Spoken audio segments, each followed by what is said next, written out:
Good morning, everyone. Hope you guys had a fantastic evening and fantastic night's rest. Mine was not.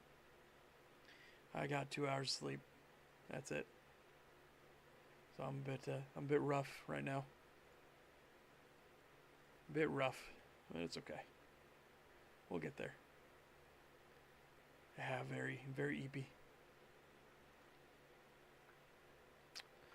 Yeah, good morning, JoJo the Argus. Good morning, Crazy Valentine. Good morning, Calbeck.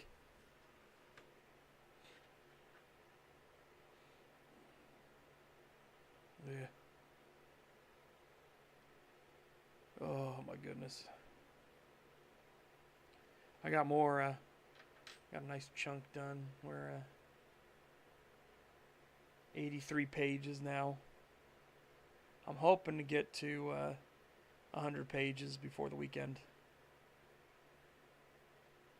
Had a little bit of a stumbling block for a bit, and then we managed to get past it, and things are flowing a lot better again.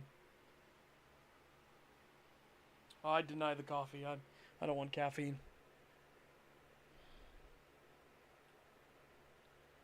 Okay.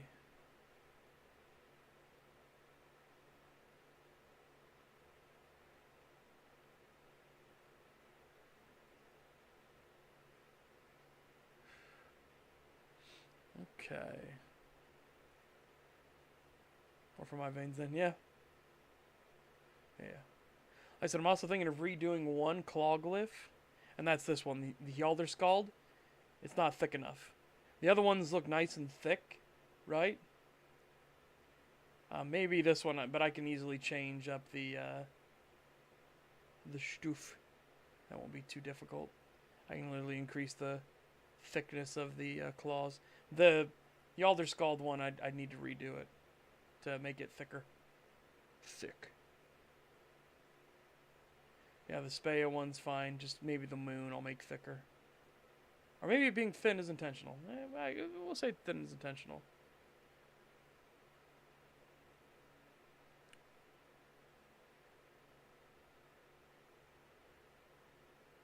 Hmm. Right. So let's get into the preview, shall we? I don't want to talk about some foundational stuff we'll need. Oh, I hear the graphics card rattling. Hold on. Popping open precision.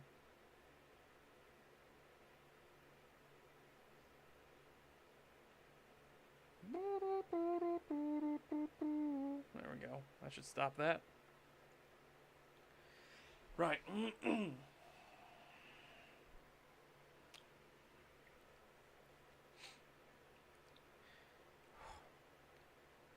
Jennifer caught up to the two wolves.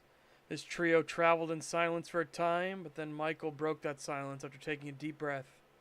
His words were still distorted from the vocal cords of the Wolverine, adding that deep rumble to it. Like a backing track, a howl cut off before it could truly start. Thank you, lass, for your words.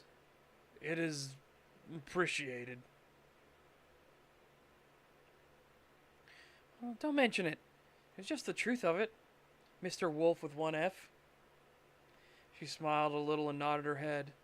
The big wolf gave a huff, and the other wolf turned back to look at her and shake his head. Now listen, lass. We're going to... There be a procedure for... Well, not this exact, but close enough. Sarah's like to have spoken ahead, but we'll need to talk to the elders. Be on your best behavior at all times. Michael looked back at Jennifer, who didn't say anything, but nodded her head at him. He then turned to keep trekking through the woods, though part of him wanted to shift back.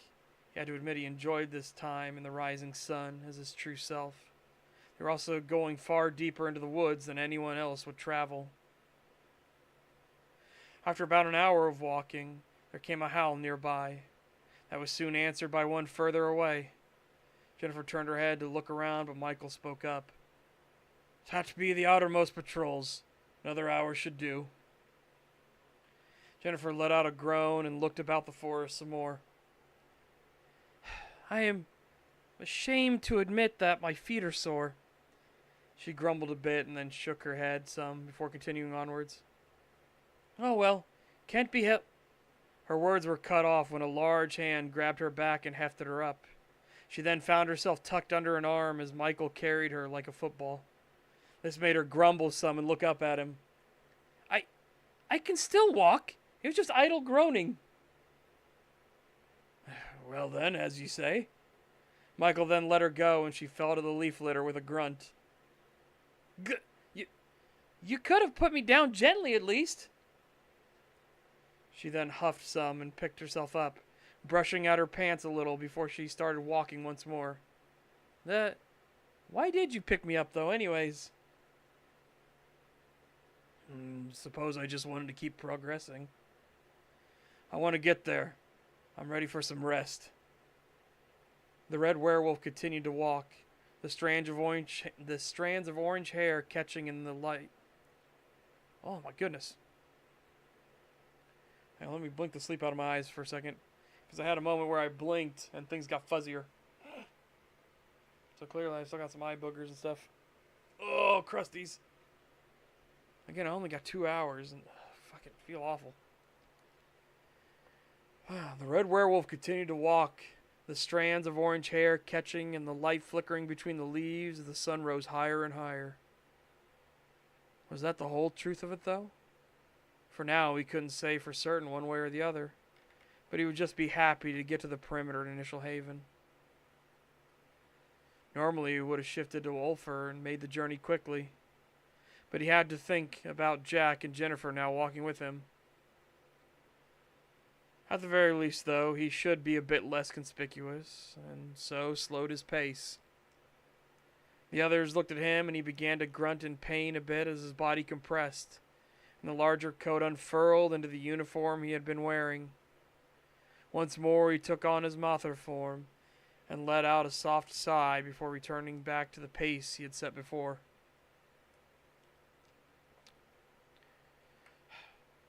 Did you have to change back? Jennifer asked as she stepped in to walk beside him, leaving Jack just a few paces behind the pair. Aye, 'twas good feeling myself for a time, but I cannot just be out and about, even with Jack there. Besides, if someone were to see me and him side by side, it'd be apparent that something was different between us. Does it hurt? I mean, you said it hurt for us, but that's your true self, right? Aye, lass, it hurts bad. At first, when we first awaken, that is, the process is drawn out, slow. The body don't know what it be doing proper yet. It knows the shape it be, but getting to that shape, slow and arduous. Bones breaking, skin tearing, all while you feel the most intense hatred and rage of your life. Michael closed his eyes and once again thought of the library. It's why he joined the Disciplined, to resist back against the cruelty he showed that day. Hatred and rage? Aye. Each of us Wolverine are born in an original sin. That sin be rage, blazing away, uncontrolled fury.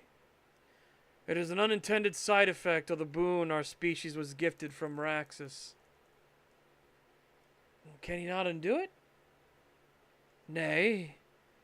He would need to start the slate clean again. If you listen to the histories on it, I mean amongst my kind, it was said that Sidorus, our ancient progenitor, begged Meraxus for the boon of his divine wrath, an energy to fuel Sidorus to rescue his beloved from the clutches of the wicked.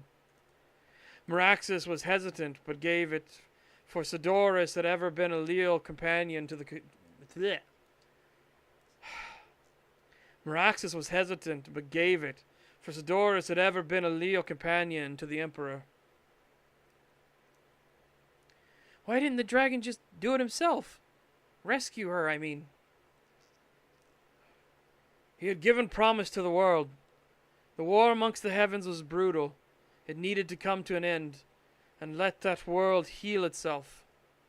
As such, he would nae longer directly descend and unleash his wrath.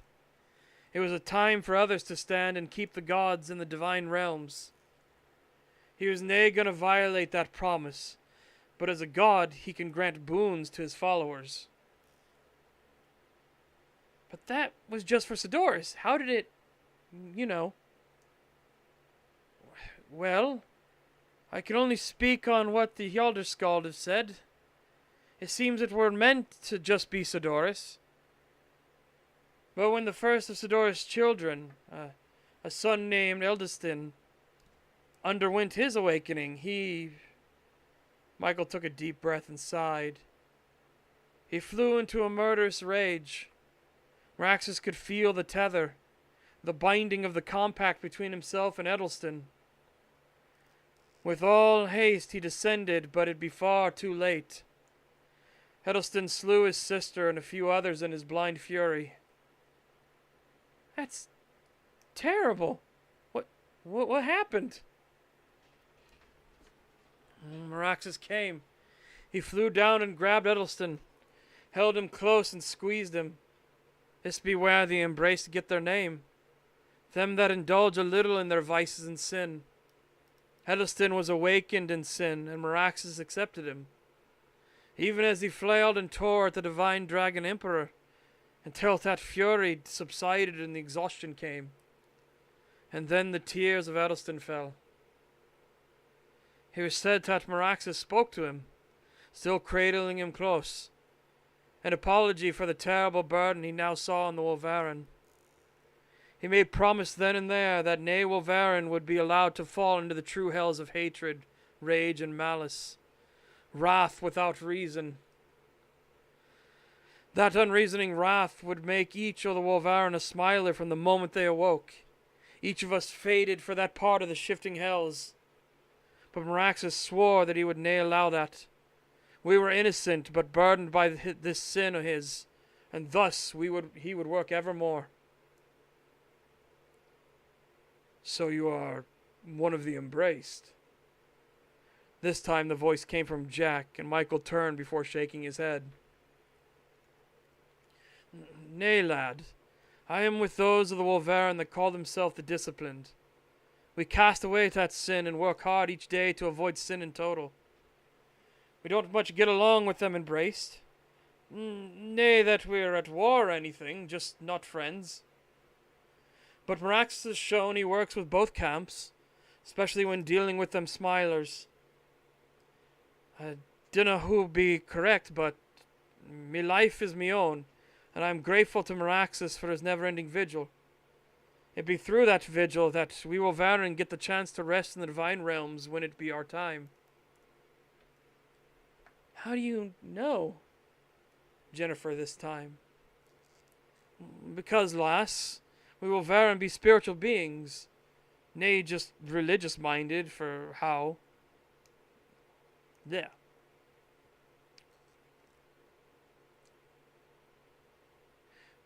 Excuse me. Because, lass, we will Varin be spiritual beings, nay, just religious-minded, for how then would ye explain smilers? But literal. We exist in both realms, a foot in each, the cross between them realms. I could slip through right now if I were keen, just fall back and nae hit, then I would be on the other side, sometimes called the other side of the mirror. Yet the true name be the wilding, and it is in the wilding we get to see our loved ones that have gone before us. I've spoken to my great-grandfather a few times myself. It sounds wonderful. Jack this time spoke up. There was a heaviness to it, though. Do all of us, I mean, my grandfather. Aye, lad. So long as ye got a soul, you'll be in the divine realms too one day. That be why we hate the Smilers so much. They taint and twist their own soul, cast away the gift and beauty of being who they are for petty indulgences. Perhaps one day I'll show you both that other side, the one my kind are blessed to be given free rein to see soul rise up over the lands. You'll never find a like of it. To watch Mani glow in the wee hours of the night, shimmering silver for. Michael stopped himself and realized he had stopped walking for a time. He then looked at Jack and Jennifer intently. I swear to you this. I will show you both one day. Barring any misfortunes, let that be a promise made afore the spirits themselves.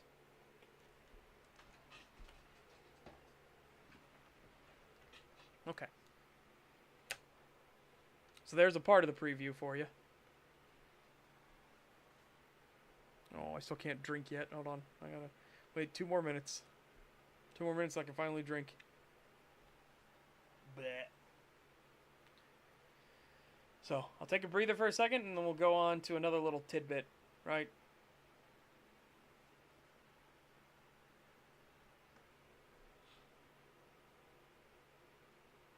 Someone's coffee, yeah. No, mine's gonna be a salt drink. Salt lemonade. Yeah, so that's basically for not only for Jennifer and Jack, but also for the reader, obviously, to explain some things like the different camps.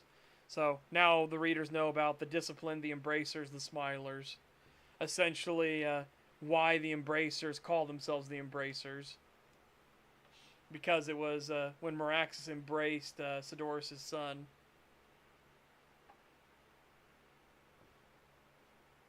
By the way, not his eldest son, because again, it's a chance to become Wolverine. But his first son that actually awakened to be a Wolverine underwent the rage, right? The blind fury.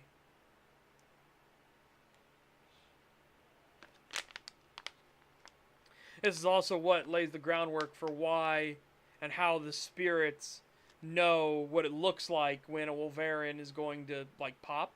Because of Edelston, right? Obviously, when the Divine Dragon Emperor descends to the mortal realm, well, all eyes are going to turn that way. So all the spirits and the gods and everything watched, and they got to see, like, piece together what was going on. He just suddenly got up and he had to run. He had to go. He had to push down into the mundane. Oh, AC broke. Help. Oh. Fuck. That sucks. This room is hot as hell, too. I've got 2 fans going right now. AC works, so at least there's some air conditioning in the rest of the house.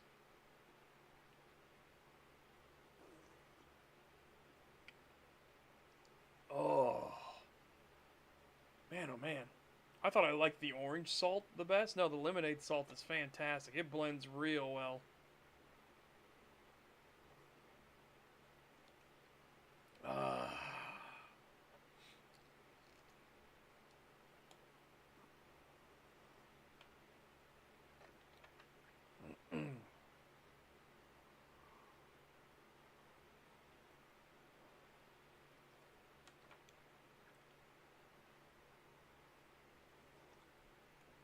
Yeah. So it's essentially like laying the root foundations and everything, right?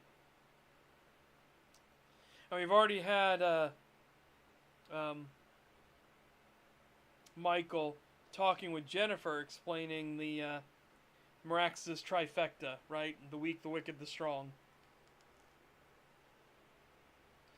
Now, this also sets up the eternal vigil, right? And also explains why Meraxus is hesitant to try and do things because of unintended consequences. A big staple of my of Sakara, all of the Sakara books, is unintended consequences, right? And the moral lesson in all of that, repeated over and over again, is sometimes bad things happen when you try to do good. It's fate. You just have to accept it.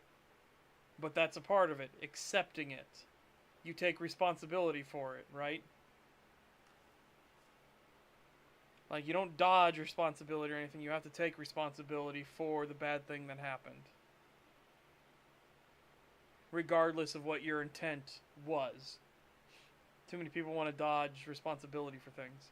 But that's who Meraxis is. He accepts the responsibility for what happened. He had no way of knowing that he was forging a compact between him and the entirety of the Wolverine. He had no concept that that's what was going to happen. But once he was aware of it, that's when he made his pledge that, I won't let it be that you slide into the hatreds and everything like that. Now, if they fall to sin themselves, like if they fall to one of the other sins, Meraxis is like, I gave you promise I would not let hate take you. So the original sin, I will make sure is not burdening you. If you then fuck it up and do something else, like, that's you. I'm sorry.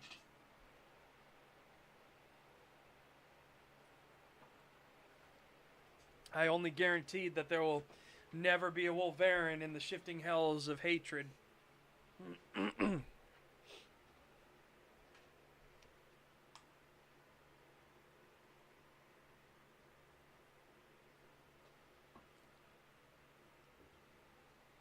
But again, that's why the embraced and the disciplined hate Smiler so much too. Because the Wolverine have been given so many gifts, yet here they are just squandering everything, right? Just so they can get their petty indulgence in their sin. Just so they can become totally self-absorbed, right?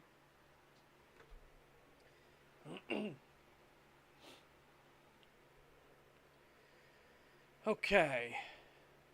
Let's jump here, shall we?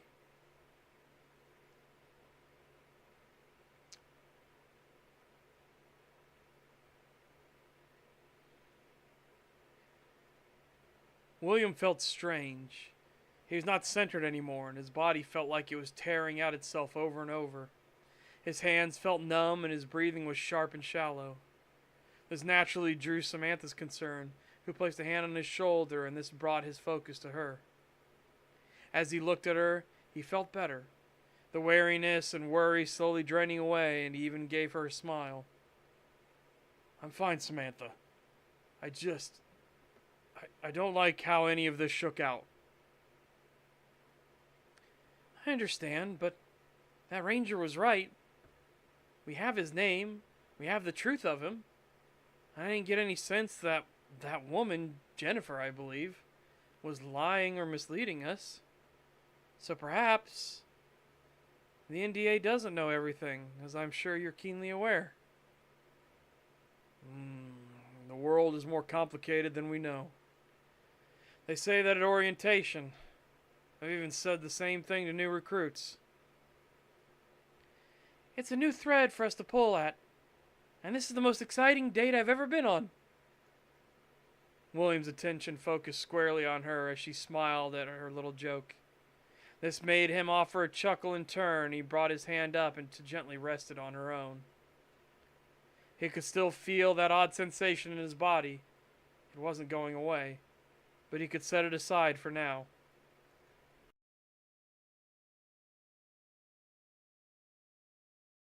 Oh, excuse me. I had a couple belches there. My apologies. My pardon. You think this is exciting? Wait for the second one, or our honeymoon. He gave a smile to her in turn, and she gave him a gentle swat against his side with her free hand. Imagine, though. What if that ranger is right? I mean, about us. Hang on, let me put that up. Bah. Too often people want to feel special and will grab at anything. For now, I know who I am. If I end up being more, then so be it. But I have work to do. We play the hand we are dealt, not what we want.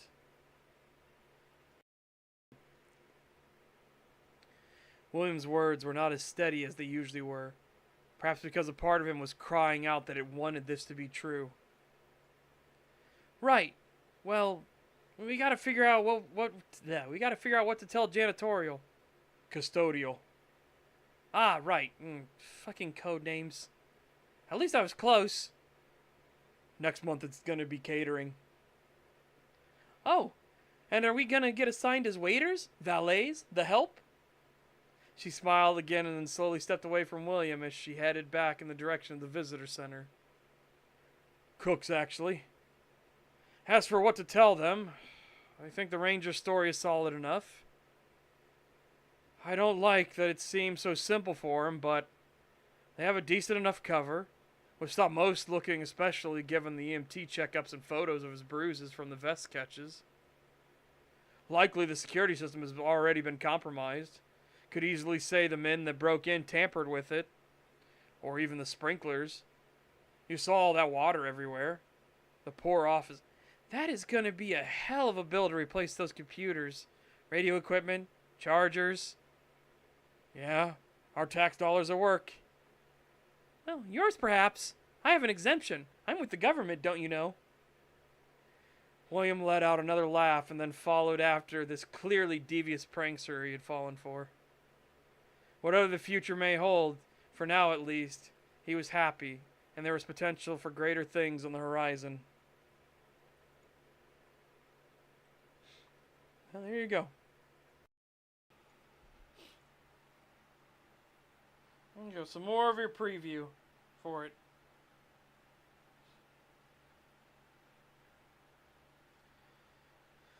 Oh my goodness gracious. My goodness gracious.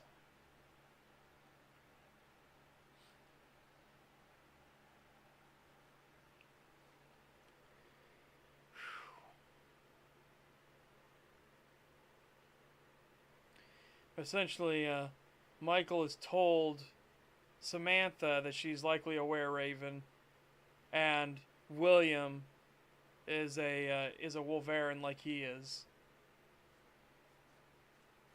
So that's why I was like, well, you know, what if he's right? The cracks are forming in William's discipline, right? His denial of who he actually is, his discipline is it's slowly being chipped away at. And as Michael notes, when somebody was holding on to it for a few years, it was the Root Howler told him it was the most spectacular and devastating awakening he'd ever seen. Michael's been holding off for over 15 years. So his is going to be like cataclysmic, right? So in the timeline, does that other campaign take place, Setch? Which other campaign? Which one? The Grand War? Oh, like, do you mean the game? Because, like, which one? Do you mean the White Tower Chronicles? Do you mean His Majesty the Dragon? Do you mean the Grand War? Either the start of the Grand War or the, like, game that ends it?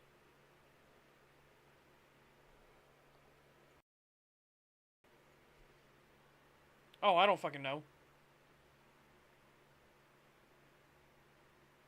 Yeah, I don't know. I don't know at all. I don't think it matters, right?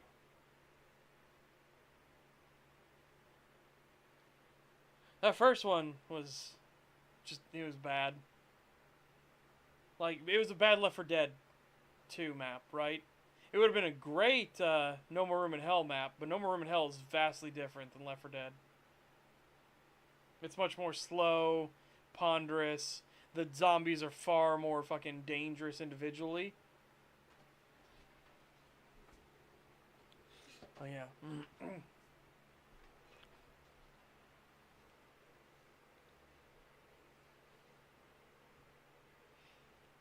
Oh, my goodness. The second campaign, the second custom campaign we did, gorgeous levels and everything like that. I actually enjoyed. It was a joy to go through it. It's just it's long. Each section is long. fuck?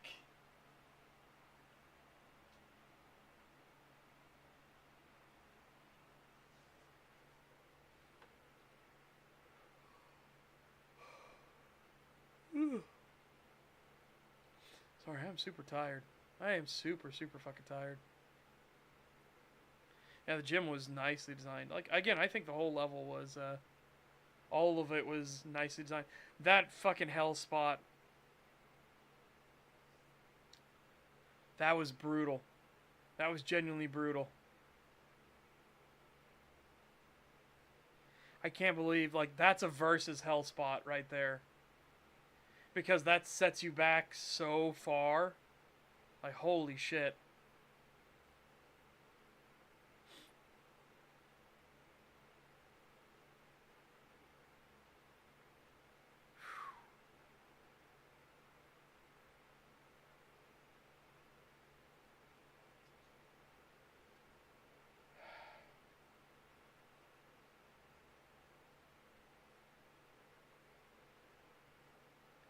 Yeah, and then I was trying to get back to the other two, but no, we got massively separated. And then because we were separated by level progress, the AI director just kicked it to 10,000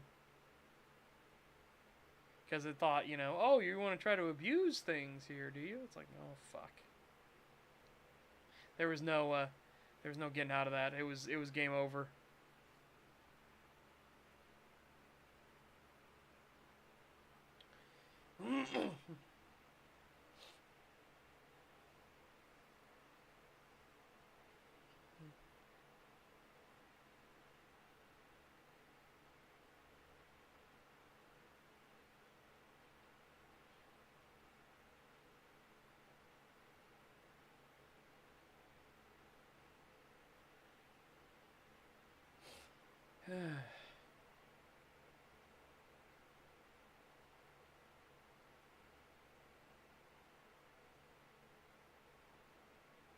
Why?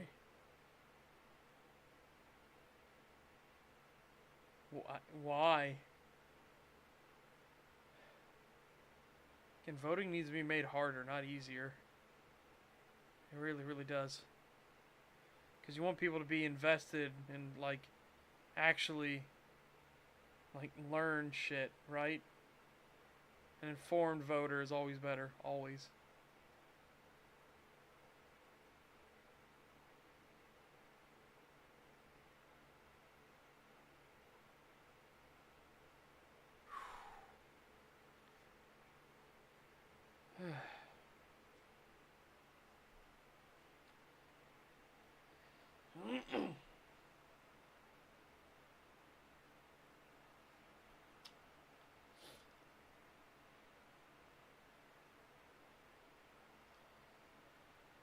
Oh, chat, sorry, I'm just... Oh, you're so tired.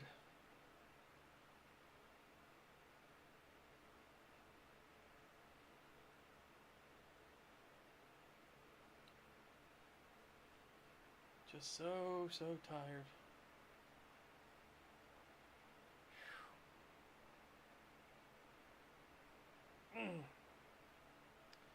Right, so... Some more foundational stuff I need to come up with, right? Foundational stuff for the books and games and everything.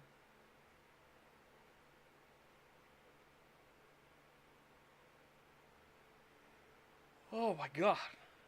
Yawn and a half.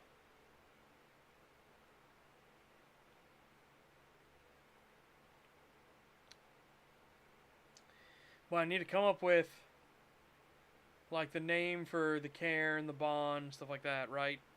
Because I can't use cairn and bond. So I'm thinking den, because wolf dens are a thing and everything, right?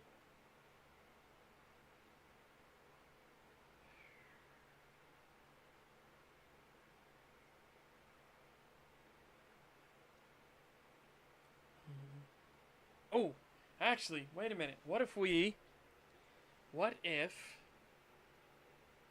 We'll have to do some searching.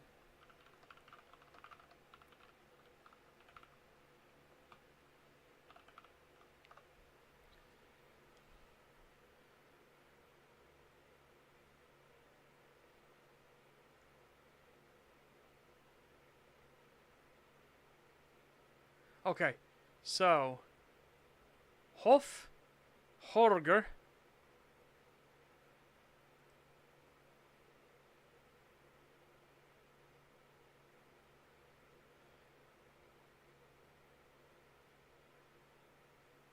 Okay, so that one's outdoors and lacking a roof.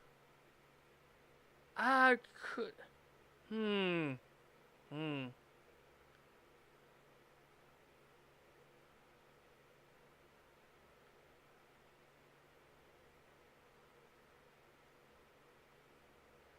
Yeah, so not Griff.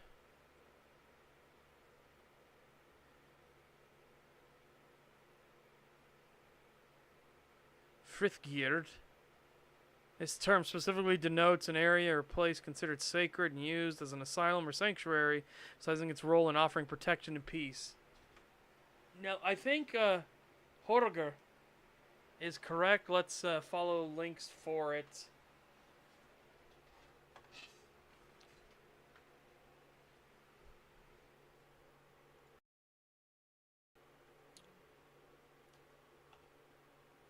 Because one thing, like again, AI is okay for getting things started, right? But you need to actually follow the links and things like that. Like, where is it pulling this from, and then checking stuff, right?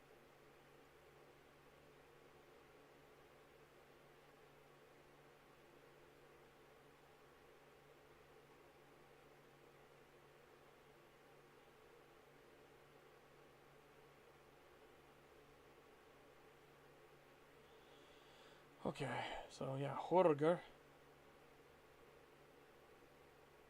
We have Horger be where the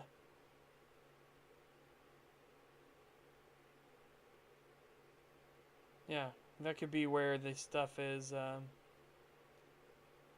like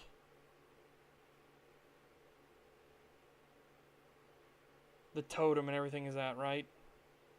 Where the where whatever compacted greater spirit is at. That could be what we do there.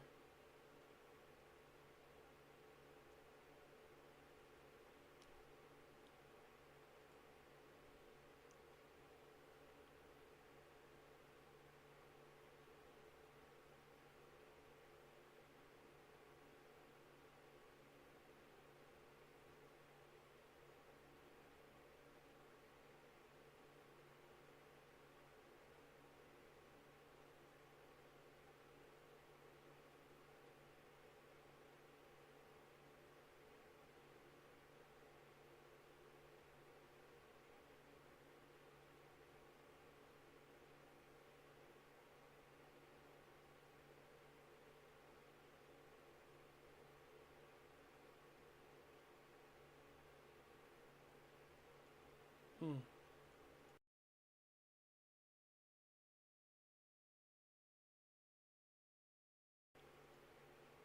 Okay. Yeah, so that'll work for that then.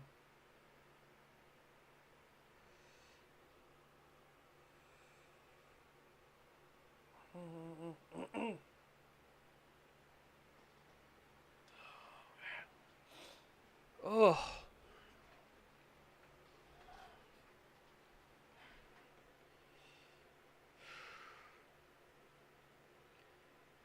So let's at least get an hour and maybe a bit more, and then we'll maybe I'll call it early, just so I can get some rest.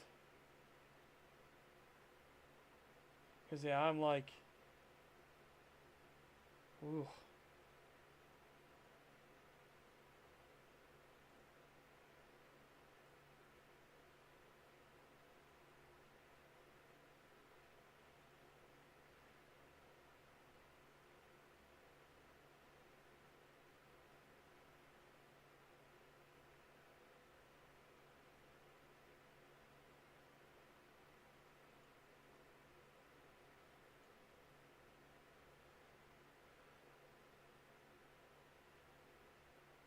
Okay.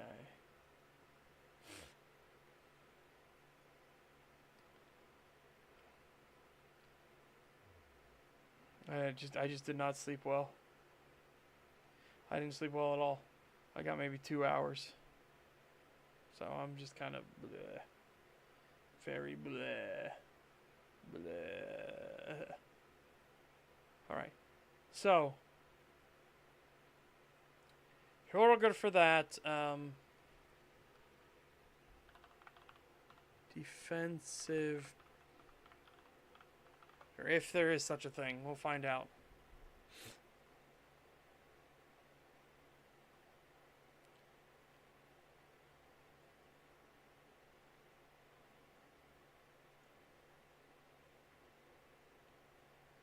Ooh, okay. Old Norse defensive perimeters.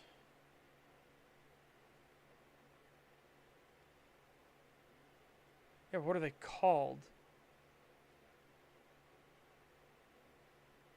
You can't just do that and then not tell me what they're called.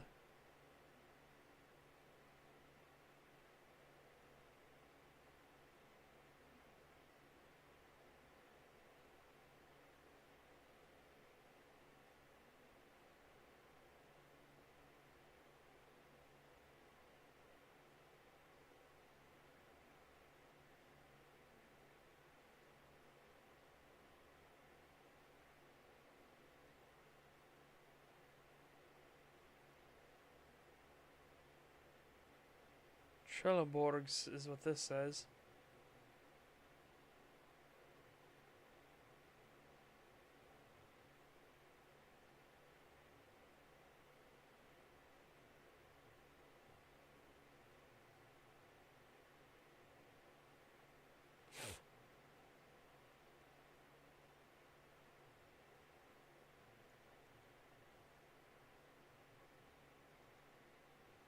So I guess Trelleborgs?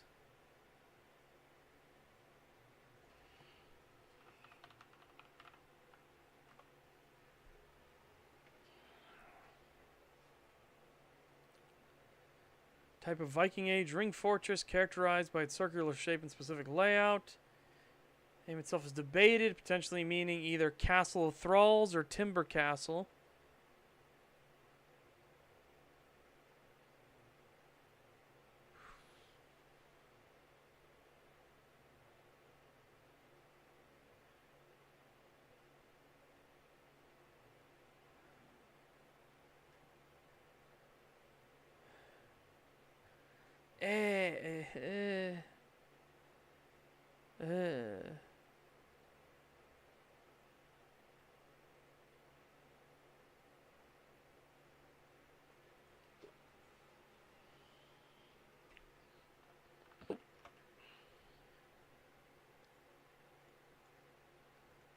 Oh shit. Oh, we've gone wild, alright.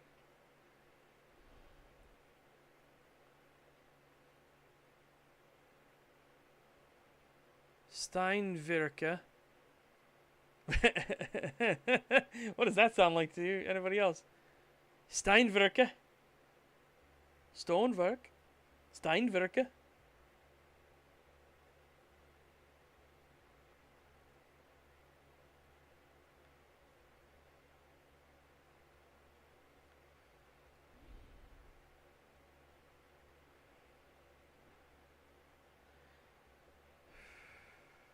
So Veg is just different. But like for any kind of wall, but for a defensive wall like a city wall, Steinwerke is more appropriate.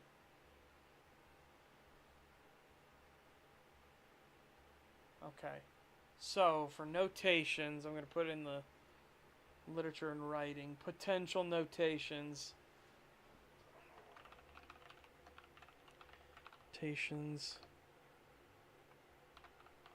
Stein. Key to refer to the outer defensive perimeter round a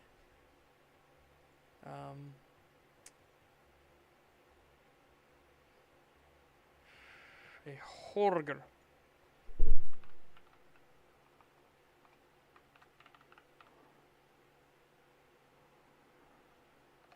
Which is where the greater spirit would reside in the mundane world.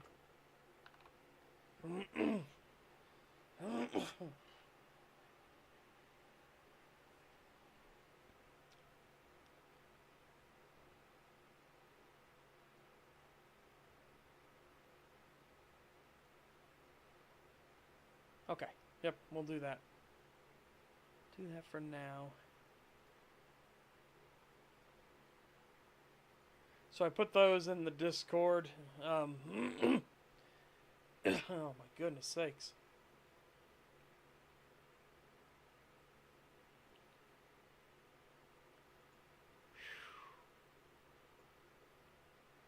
Oh my goodness sakes.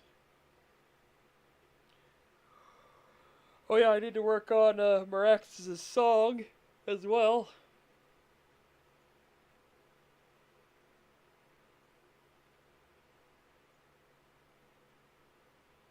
So let's open up a new document. I can show this at least, right? Let's open a new document. Let's begin.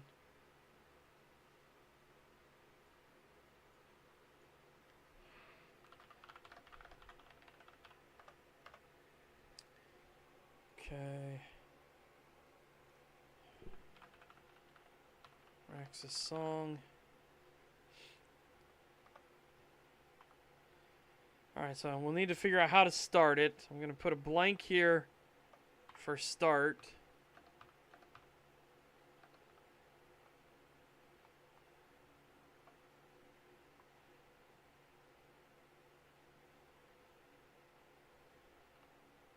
Because I knew I was humming it to myself already and like thinking about lyric stuff.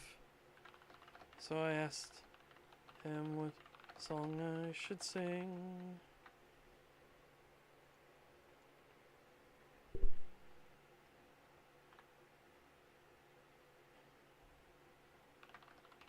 He said, "Sing me the song of the dragon god who descended from parts unknown, who stretched out his hand across all of our lands and declared they were all his own."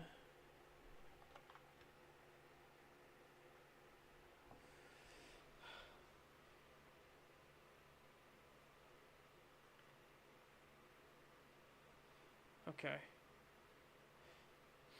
And that's just a bit of a thing, because the reprise at the end is, "Oh, sing me the song of the dragon god," right?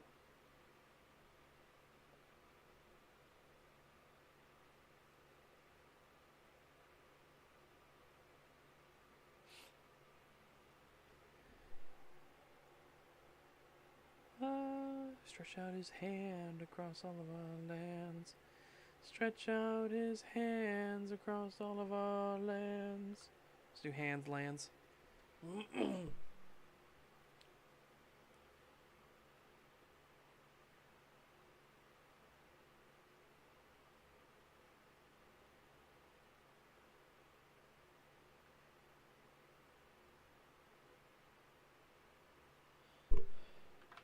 As I start. Oops. See. Start up the song. Once came alive. And I looked. Man.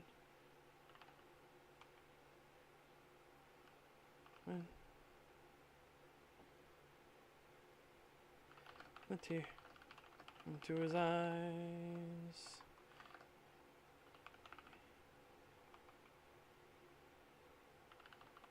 Sidestepped and danced and started. And so I asked him what song I should sing. He said, "Sing me the song of the dragon god who descended from parts unknown, who stretched out his hands across all of our lands and declared they were all his own. As I started up the song, the words came alive, and I looked to the man when the tears came. Ah, doesn't fit well. Doesn't fit well. Can't keep a good rhythm. All right, we gotta change it. Sorry. The song words. Ah, hang on, wait. Words came to life.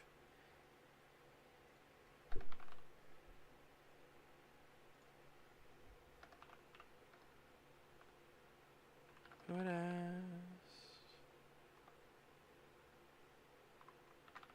Was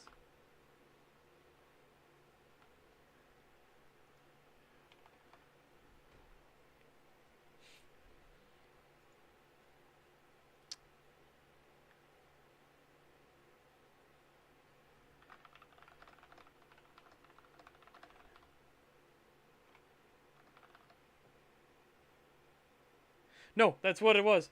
The initial inspiration for it was Piano Man, right here. That's what this is. Oh, sing me a song, or sing us a song, you're the Piano Man. Well, yeah, no, Piano Man was the original inspiration for this section.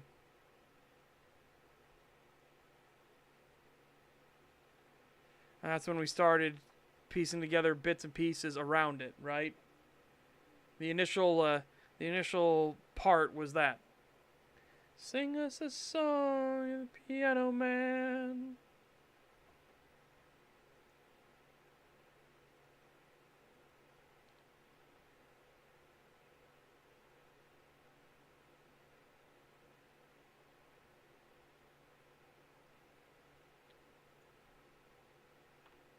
I started up the song, the words came to life, and I looked to the man who had asked.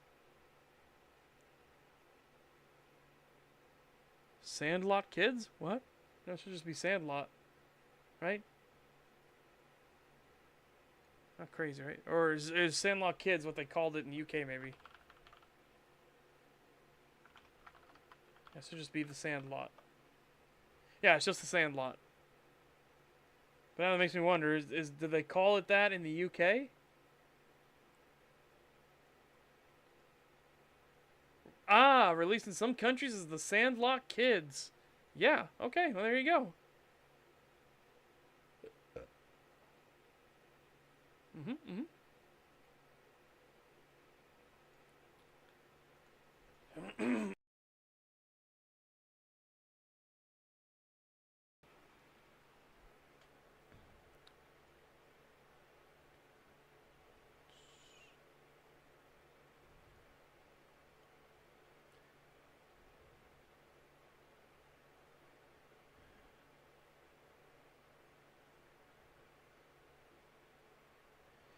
Okay.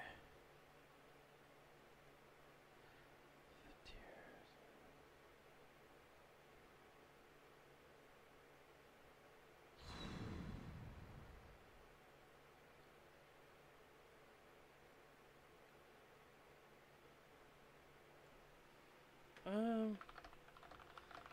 So,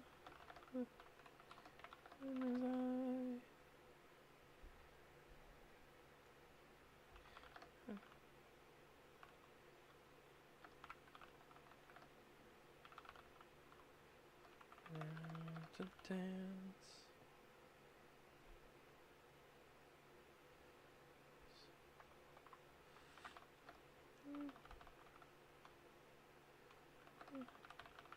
And earth. For the long it's worth.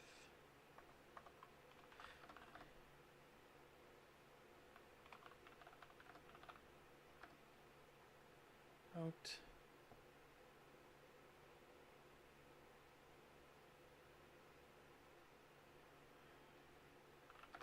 To the crowd.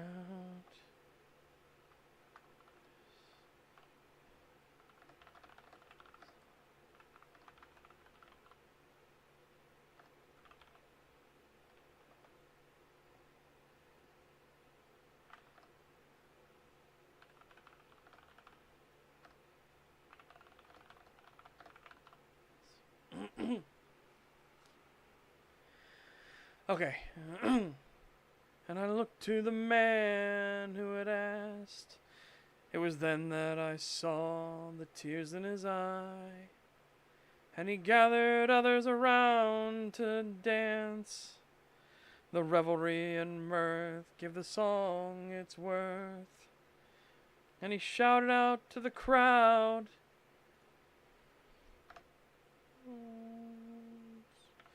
Voice so proud.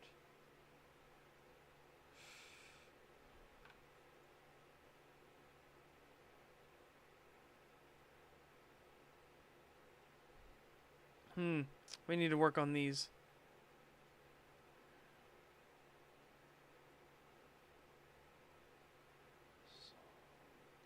As I started up the song, the words came to life, and I looked to the man who had asked.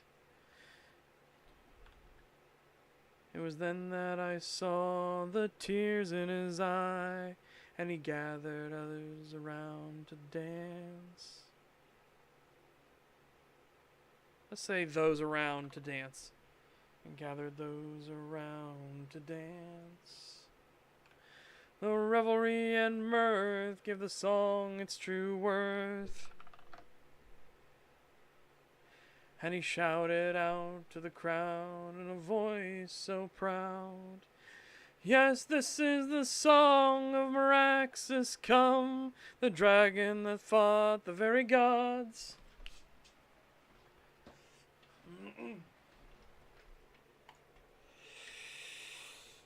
Okay, I at least want to get that down as the initial starting thing, right? Takes me a long time to do songs. Like, it took a long-ass time to do the songs for Cross. And doing all the songs for all Sakara is going to be rough as shit, too. It's going to be really rough.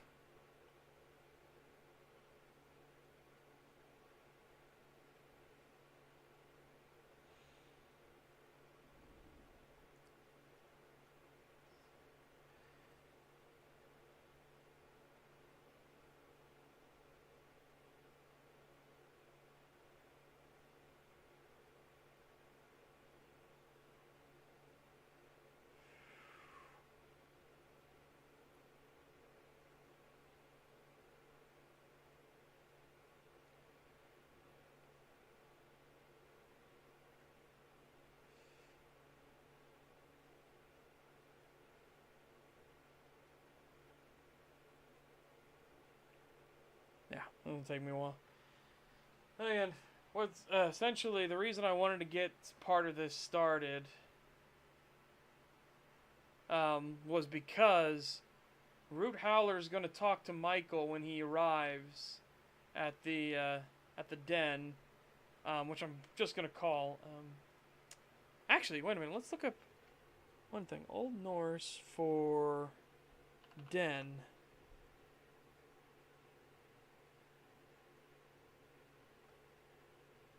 Hith neutral, or Hiller for masculine.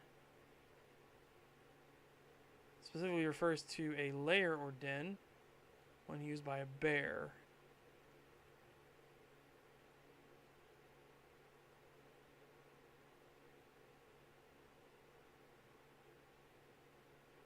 Okay. Or sheltered place. So,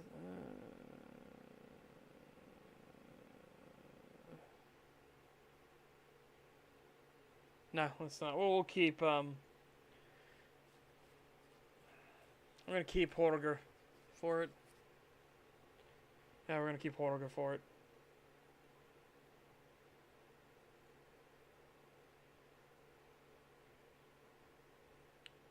Yeah.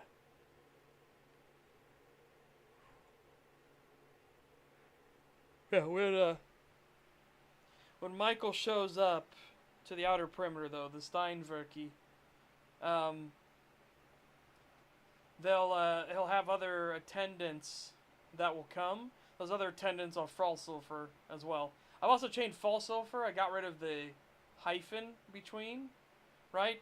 Now it's just one word, Falsulfur. So other Falsulfur will show up. They've been more aligned with the with this particular pack for a while, so they'll take Jack aside and basically show him like, okay, you know, here's where you'll be resting and things like that, right? Here's where we're gonna have you set up. This is gonna be your home and stuff like that for the foreseeable future.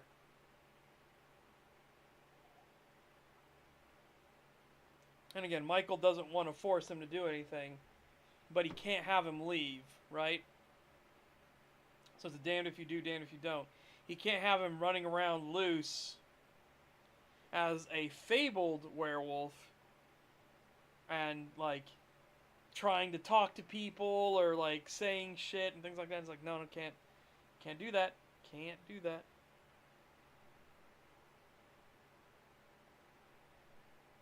So even though he didn't change him, even though he's not the one that cursed him, he has to accept he's taking on this responsibility. But he's trying to make it clear to Jack. He's like, it's not animosity towards you or anything like that. I'm going to try to make things as comfortable as possible. Like, and I'll start letting you have a little more free reign as we can start trusting you and things like that. And I'm going to help work through the emotional roller coaster you're going to go through. Because what ends up happening, at first, there's that whole like despair, things like that. The pain and agony of the very first inflicted change is terrible.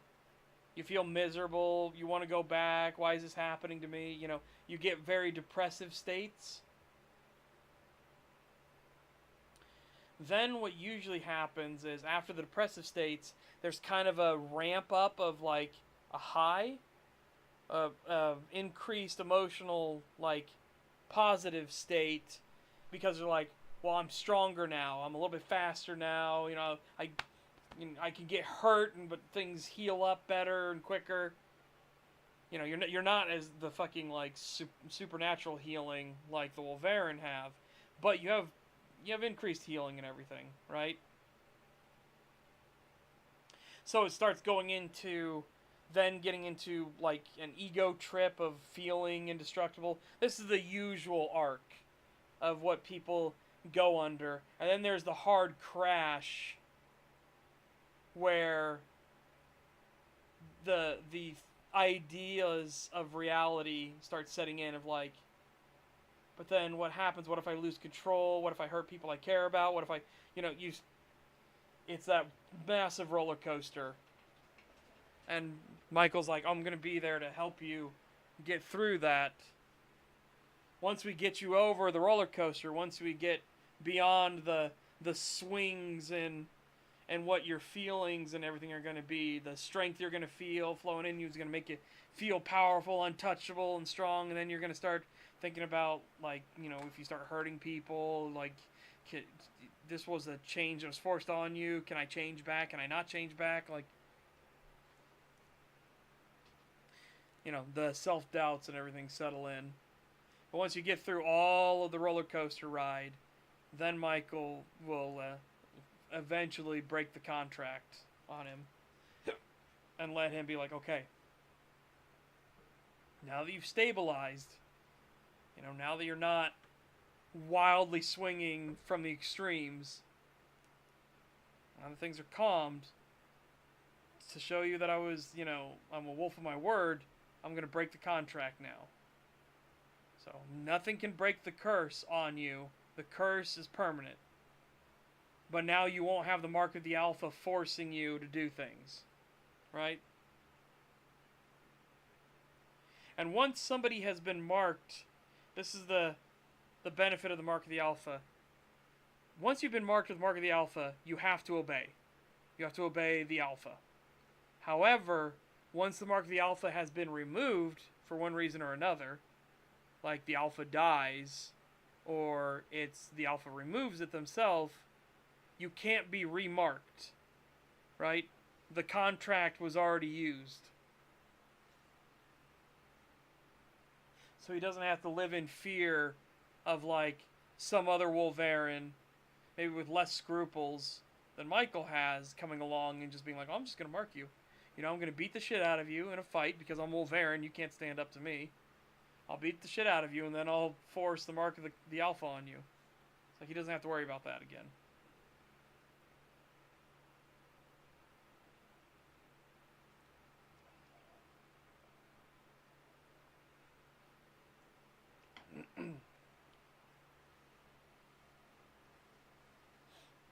Yeah, another aspect of the Wolverine is the more you change, the faster you can get at it. To an extent, right? You can't make it instantaneous. I'm not going to allow for an instantaneous change. But instead of going for like minutes of writhing and like in agony and your body breaking itself apart and rearranging things and stuff, no, instead of that, you can get it down to like, 15 seconds or so, which is still a long time, but it's a lot shorter given what it starts at to then now you get down to 15 seconds, which is time for people to react, but you need it to be fairly quick because if Wolverine are shifting into their full true form, a fight, shit's gone sideways, or shit has gone great and they're changing for some. And you don't want to have the mood leave. Yeah.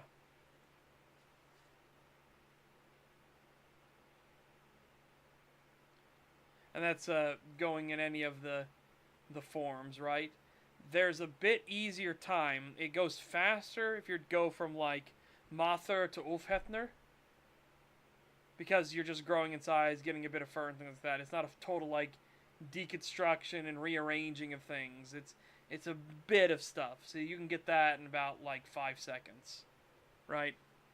Same thing when going from an Ulfr to a Vargar. It's not going to take you 15 seconds. It'll take you like 5 seconds.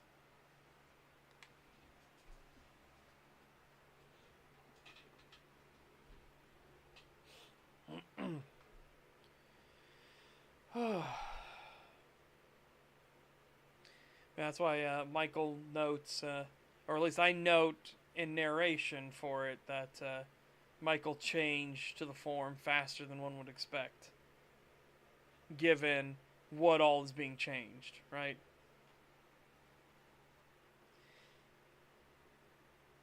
But it's also extremely painful.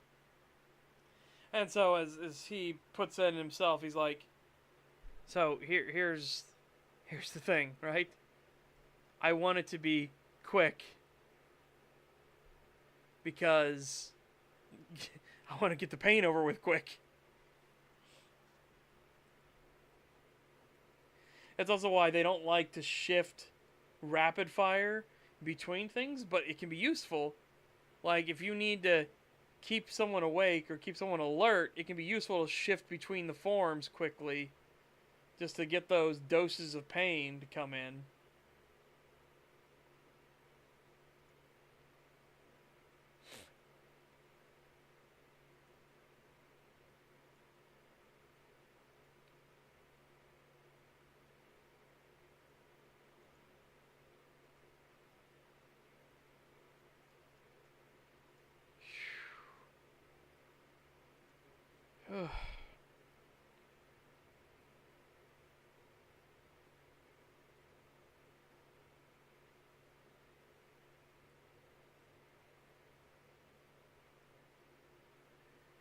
Also, apparently, there's another new werewolf movie coming out soon, which is in German. Well, the title is in German. I don't think. I think it's going to be in English, but it's gonna. Do you know what the release day apparently is?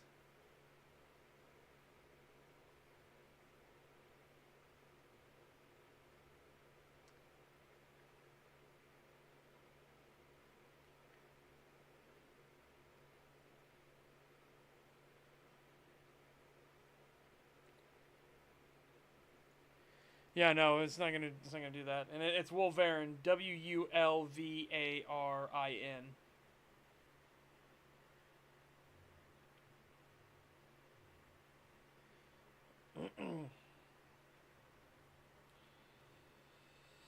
Is Piano Man an actual drink? It might be. Don't know. Yeah, so the new movie, literally called Werewolf, will be released on December 25th, 2026. I'm like, wow, what a weird day for it, right? We have the NDA, but what about independent hunters? Oh, again, there won't be like a special designation for them, right? And the NDA aren't technically a hunter group, right? They're literally the National Defense Agency. The problem is that there's a lot of corruption in the NDA, right? Because a lot of people are there to do their job, right? They wanted to protect the country. They wanted to protect the Republic of Rosentia. Rosentia. That's what I put it says, right? Republic of Rosentia? Alright, well, done. Done. I hope that's what I put it at. Chapter 9, Foretold.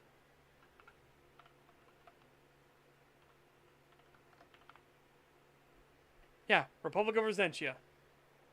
Yep, his lineage went back to before the Republic of Rosentia was even formed. Okay.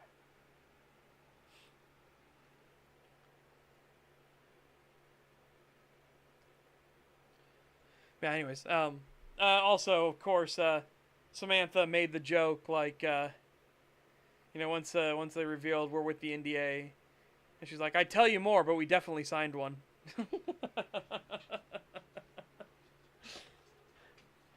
a little bit of humor to break the ice a bit. She's definitely one who, she's not as hardline confrontational as William is. Oh, I itched the corner of my head, and it made my. What is happening? I'm mimicking the itching. Okay. Note to self: don't do that. Apparently, the VC face does not like when you itch. If I do the other hand, I just jerked my head a little bit. But no, if I do cross hand, things get weird. Fantastic. But yeah. So there is a forestry department. There is the Federal Park Service instead of the National Park Service. Again, just not just to change the name a bit, because it's still going to be the park rangers, right? But it's not just to change up the name a bit. It's just to make it more clear that Federal Park Services, right? They're big boy governance. They're not high up on the totem pole of the big boy government, but they're big boy governance.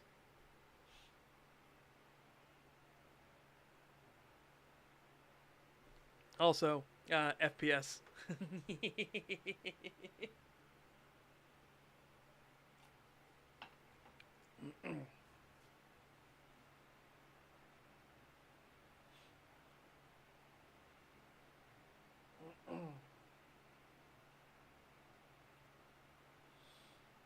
Oh my goodness.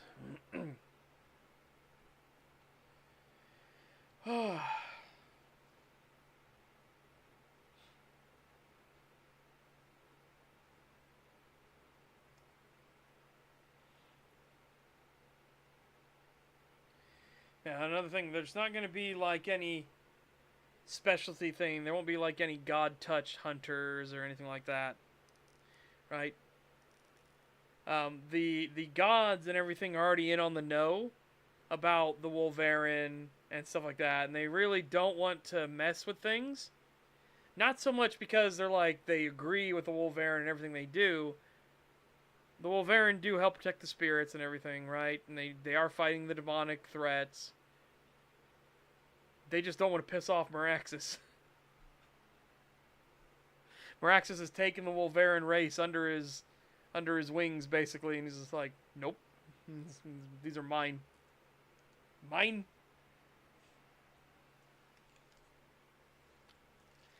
So there's not going to be like any imbued hunters or like specially gifted humanoids, like no super elves, superhumans, super dwarves, or anything like that.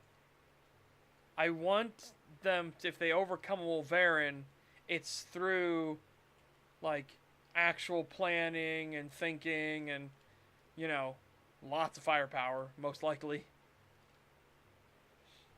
Basically, you plan around it. This isn't a situation where it's like, well, I have the power of God and anime on my side. No, that's not gonna happen. That's not. You're not. Fuck off.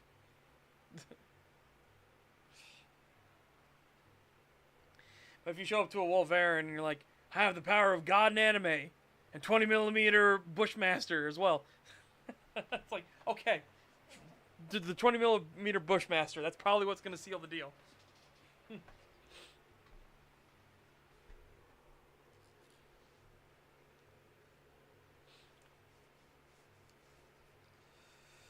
Yep. A lot of stuff from the humanoid's perspective, and the NDA as well. The NDA are investigating things, right? But the NDA has the wrong perception of the Wolverine. Like, a lot of the NDA don't even know that the Wolverine are a thing. Some of the NDA that do know the Wolverine are a thing don't know the specifics of it. They just think, oh, they're the curse carriers, right? They're the ones that can inflict the curse. Which, again, is true, but it's not that they're a curse carrier. That's one of their special capabilities they can do. They can inflict the curse of the Wolverine on people. And another thing, too, is nighttime. A lot of the NDA thinks the werewolves can only operate at night. So, as Samantha says, she's like, well, we know, like, this ranger, it's literally daylight, like the sun's rising, and this ranger just changed to a giant wolf in front of us. So, obviously, the only at nighttime thing's wrong. That's wrong.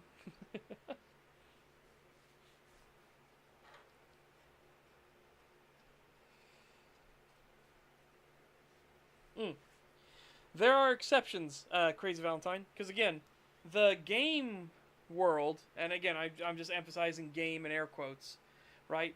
Where Meraxis, Cortisoth, and Storyteller combine their talents as the three aspects of Severus, and they work on what's known as a game universe. And the whole point of this game universe is that people can directly get directly told the benefits of the actions they're taking, or the detriments of the actions they're taking, right? And the whole point behind this is an experiment to see, will this lead to people making better choices or not? And that's all the races, right? Will they do better things for themselves? Will they take care of themselves more? If they're like, hey, you're swinging that sword over and over again, you got a little bit stronger, you got a little bit more stamina after a time. It's like, will they continue to do that? Will they continue to work at it? Because now they're being positively reinforced that that's what you're doing. Or, like, hey, you haven't done anything for a while. You've been just stuffing your face the whole time. You've gained fat. You've lost stamina. You've lost, like, muscle capacity and things like that. Like, will that lead them away from doing bad things for them? And it's the same thing where the game system actually, like, picks, like, oh, here's what your job should be. Here's what your job should be, right? Like, it's the usual excuse for, like, a lot of manhwas and mangas and manhwas? What? Manhwas? So you have manhwa, which is Korean, manga, which is Japanese, and then manhua, which is Chinese. And a lot of them are like, oh, you know, game systems and gamification is very big in a lot of these. But this one is like, well, why? Why is this a thing? And it's because it's an experiment to see if it will lead people to make better choices. And will people be happier if they are told, right, that, hey, you would be better here as a Dragon Blood sorcerer. You would be better here as a forest warden. You would be best here as this. Will people agree with that? Will they resist against it? Do they want to fight against fate? Do they like it more when they're told, like, hey, you'd make a good blacksmith based off of your personality traits and your capabilities and everything like that, and what you seem to keep doing? Blacksmithing would be good for you. Will the person become a blacksmith? Right? Or will they not? This is all parts of the system. It's the whole thing of, like, if your last name was Smith, you were more likely to become a smith. Now, was that because your last name was Smith? Or was it just ingrained in you because you heard it so often because your last name was Smith? So then you kind of steered yourself in that direction anyways, right?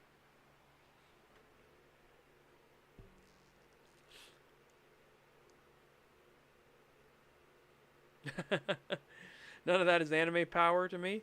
I'd attribute it to no effort ass pulls with some shonen rot on the side. Hmm.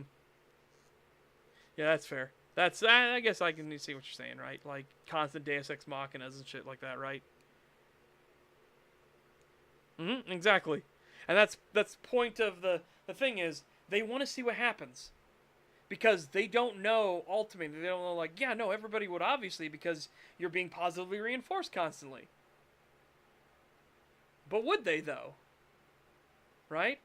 And does everybody just want to go along with what they're told to do, or will people resist and fight back? And that's where Gareth. Oh, I talked about him before. That's where Gareth comes in. He gets Forest Warden as one of his things, and for the people that aren't in the know about the system, right? No. I agree. Anti-Boy Scout, I agree. What I'm talking about is once we got away from caste systems and everything, right? Once we got away from all that, and you had your bakers, your cobblers, your the last names, by the way, Baker, Cobbler, um, Cooper, uh, Carpenter, stuff like that. Would you still be predisposed to do it? And a lot of times, people were still predisposed to do it. And then the question becomes then, were you predisposed to do it because you had the name, or, like, because you wanted to fulfill the name, or did you just hear it so often because it's your last name that it kind of steered you in that mindset towards it, right? Yeah.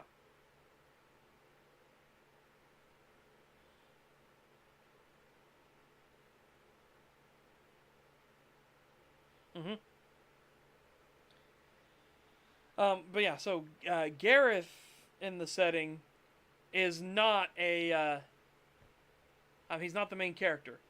He is a companion character for the main character. The main character gets a job title, Dragon-Blooded Monk, right? And it's just like, hmm, hmm, interesting. Because monks are considered useless in this gamified world. Because everybody can see everything. So, like, you talking about, oh, well, I do lots of meditation, things like that. And it's like, people can already see a benefit to doing that. There's nothing special to it, right? So it's one of those, like, redundancy classes to a lot of people. And the whole reason why the main character is the main character is because he doesn't take that lying down. He fights back against fate. He's like, I'm going to make monk mean something. I'm going to make monk mean something.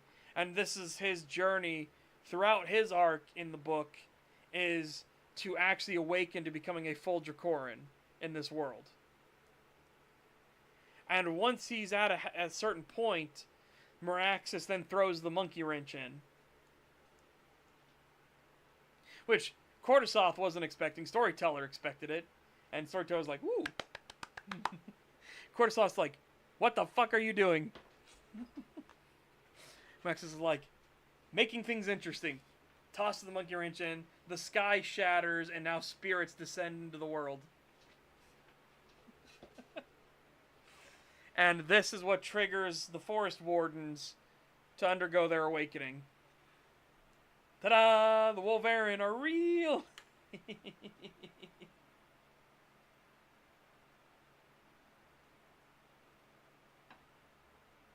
But it was also established all throughout that, ooh, man, didn't like me taking a drink there, did it? It's established all throughout that Gareth had major problems with a lot of the governances, like a lot of the little city states and things like that were near the forest he tended. Because they kept overdoing things. They would overhunt things. They would come in and attack the wolf populations and everything, which would then unbalance the ecosystem and stuff. They would tear down too many trees. One of them even started a forest fire intentionally to try to smoke people out. So he's been having a not high opinion of the various settlements that are nearby him, right? He's had a not high opinion of him. So when he awakens as Wolverine, he is actually a wrecker, right? So he's really fucking strong. And he goes on an absolute tear, and that actually becomes a point in the books of the main character has to confront who was originally a companion and friend. He's got to confront his companion and friend who is like, no, it's nature has wrath, and I'm going to give it to all of these motherfuckers. Hence why I said, weirdly, while I was looking for different music and stuff like that to work with, Fall Out Boy's Centuries works really fucking well for Gareth. Like, you will remember me for centuries. Like, Gareth is going to be ingrained in every single one of those settlements, the city-states and everything that have been abusing the forest that he was tending. They're going to remember what fucking happened.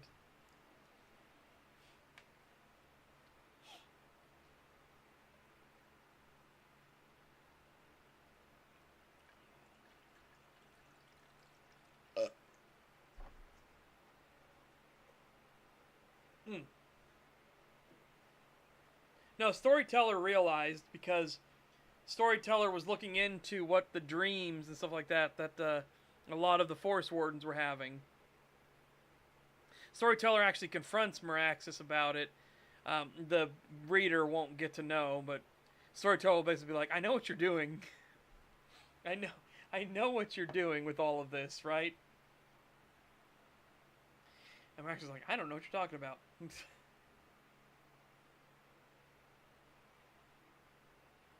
Cortisop, though, gets blindsided.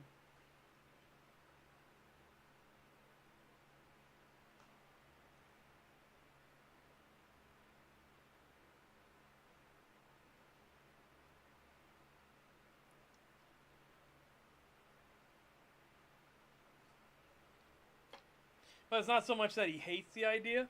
Cortisop is just like, you could have told me. Like, I hate that you surprised me with it. I was like, I just didn't want to have an argument and get into this whole back and forth debate for another 10,000 years about, oh, no, we can't do that. We need the purity of the system and blah, blah, blah. It's like, he's like, I didn't want to go into another one of those debates, all right? Of course, it just flicks him on the nose, just like, don't be an ass. I'm not that insufferable, damn it.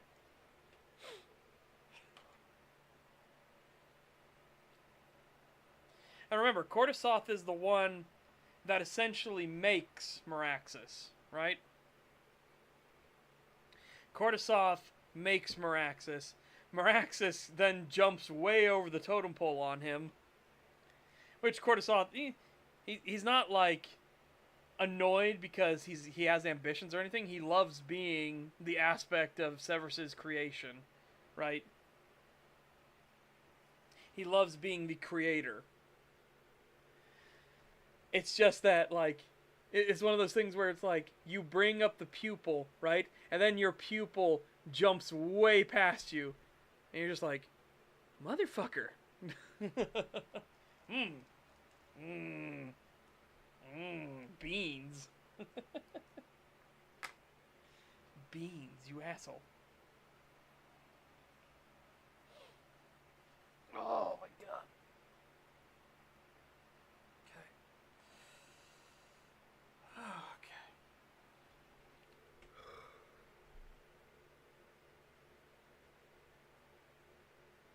Oh, that was a yawn and a half. Holy shite. Ugh.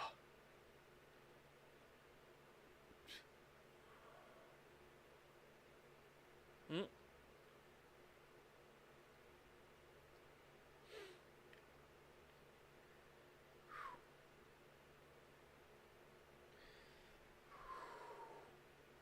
I was wondering why the wardens are so weak, but it makes sense. The system rewards personal growth. What?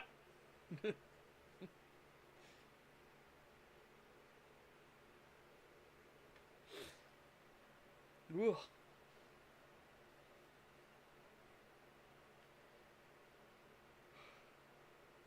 Yeah, that was so much of a yawn. My actual, like, jaw popped. Fucking hell. Fucking hell. Hmm. Mmm. Mmm. Beans. Beans.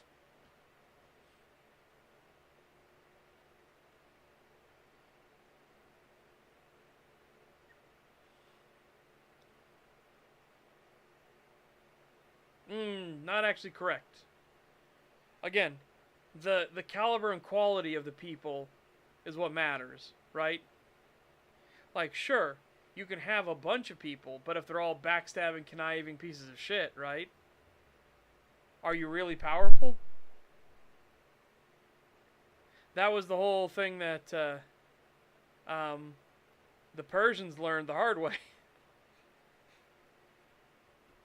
Like, sure, you have a shit ton of people, but you're going up against the Wunderkind Übermensch.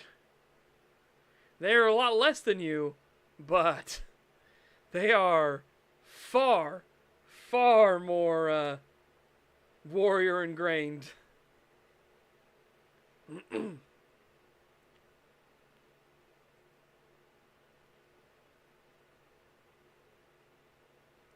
The deities in my setting are much more against the natural laws of the universe. They did not create the universe, nor are they embodiments of their elements. They are cosmic rebels of sorts. Well, that's the whole thing. Is Meraxis, as he points out himself, he could technically be whatever he wants to be. Because what is the dragon god of dragons, right?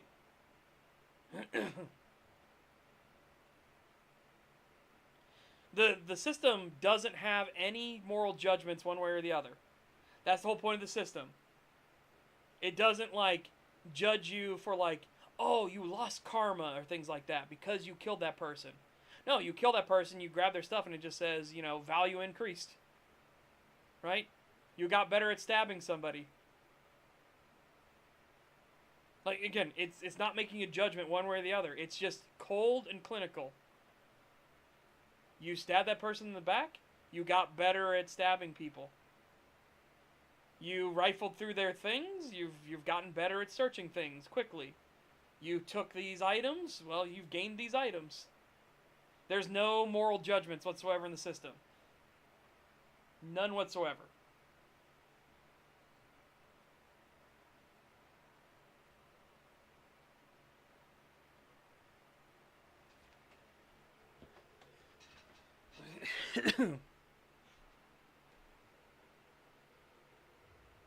Again, that's part of the point of the experiment. Like, what will it lead things to do? Because, again, because there's no moral judgment. And people can see, all it is, like, are you doing stuff that's better for you or worse for you? Right? You get to see on real time. You ran around the city for a while. Well, you've increased your stamina a little bit more endurance and everything. You've gained a little bit of muscle mass. That's not a moralized judgment, right? That's just giving you a factual thing. This is what's happened. And the opposite is true. You've lost muscle mass because of XYZ. It is what it is.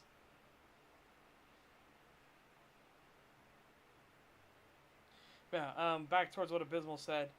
Essentially, he could do what he wants to be. He could be a tyrant. He could be benevolent. He could do whatever he wants. It was the whole concept of like Sangris. Sangris was the god of justice, right? Justice is not as stringent and firm as people think it is. Justice is very fluid. Because what's just to one person might be unjust to another. To one king, it is just to cut out the tongues of everyone that speaks ill of them, whether that be true or false. That's justice. Another king may be justice is only carried out at the end of a sword. So if you want to prove your innocence, here's a sword. Fight this champion. Right?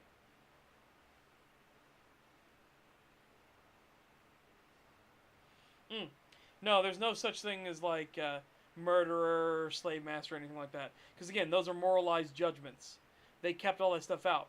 And that's the whole thing too, is like they tell you what you would be good at. You don't have to follow it. There's nothing that says that somebody that gets, say, blacksmiths is your profession. You don't have to follow blacksmith. You can do whatever you want. Then the system will update accordingly. You do what you do.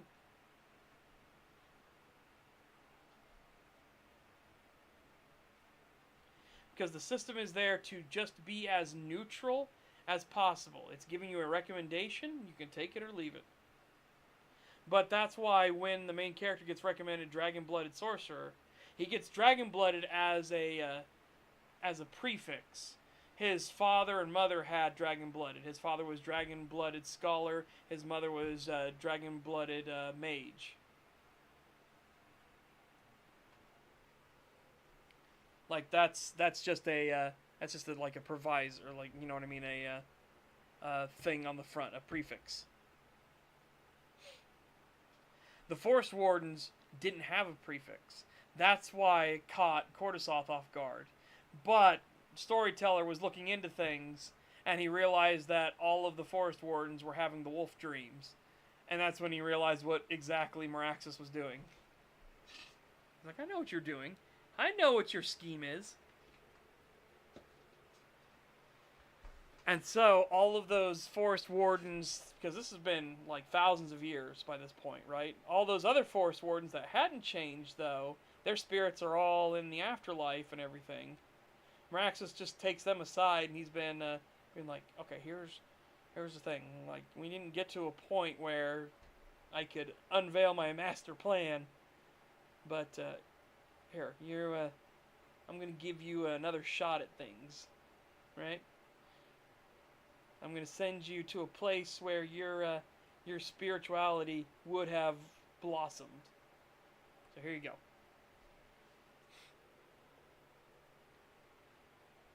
And again, spirituality as in literal spirits, right? They don't have to be faithful. That's what Michael was getting at. Otherwise, how do you explain the Smilers? It's not about faith. You are a spirit being. You're a spirit when you are a Wolverine. The cross between the realms. Ugh.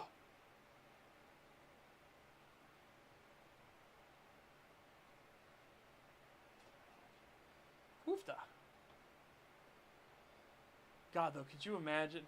I just realized, because again, the spirit doesn't have any moral judgments, but you can dictate like your profession and things like that. You can accept the thing that it recommends you, or you can dictate yourself.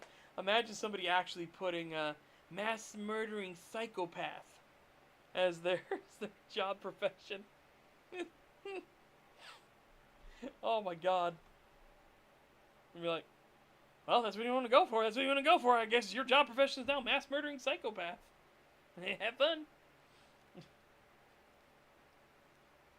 Holy fuck.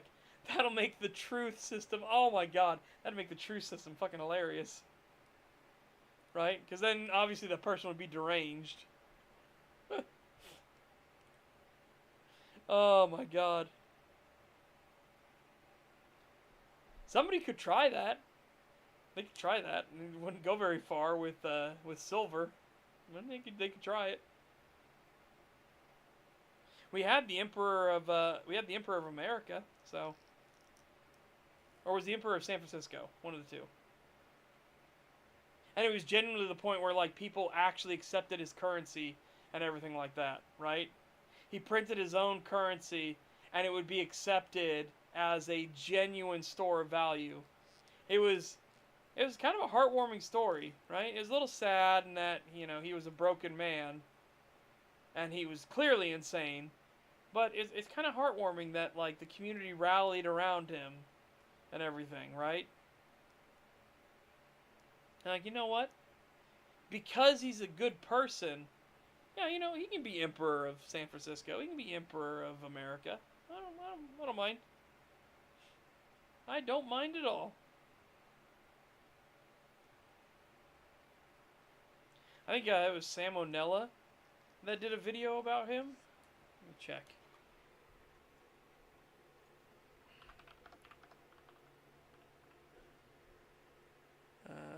Yeah, let's do that in YouTube. How about?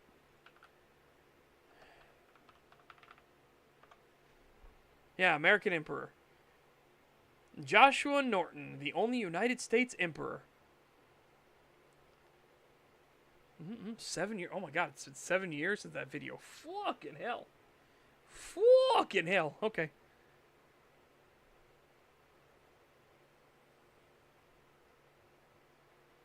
Right. Right.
Oh my goodness sakes. Yeah. Whom in lore once tried to break free from time and failed, so he instead keeps the boredom away by breaking destinies and fates, thus being one of the main reasons why the setting is non-deterministic.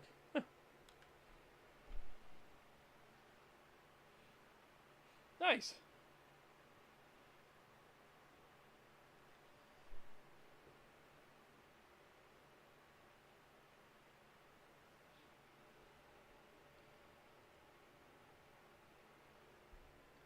Yeah, no, like I said, there's the system is non-judgmental. That's the point of the system. So that could be a fun like little thing of somebody doing a massive claim, right?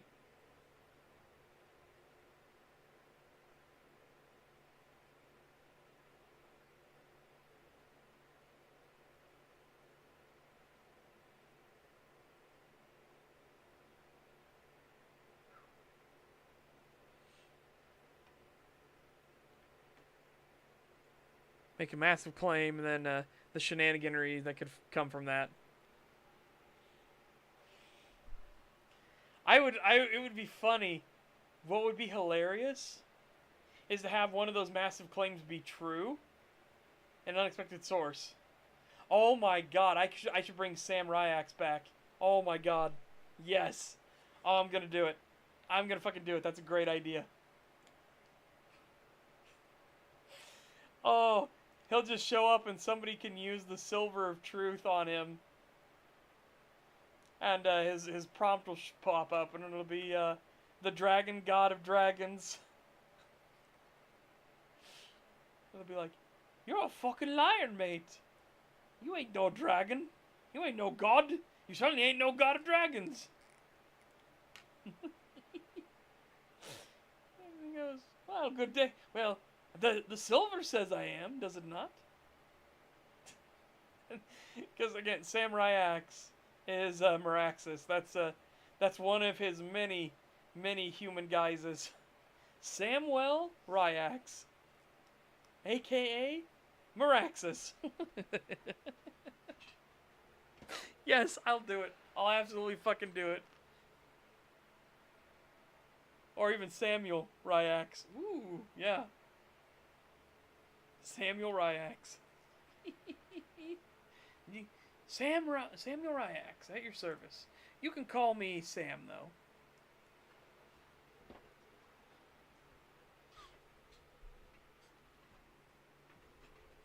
Oh, God, that'll be funny.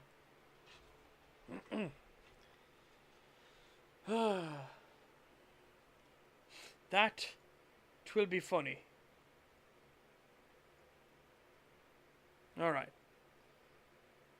Right, Chad. Okay. So, I'm up and down with energy and stuff like that. I go up in energy, and then I get real tired again. Ugh, tired again. Excuse me. That was a yawn and a half. So yeah, I'm coasting up and down in energy, up and down, up and down, up and down.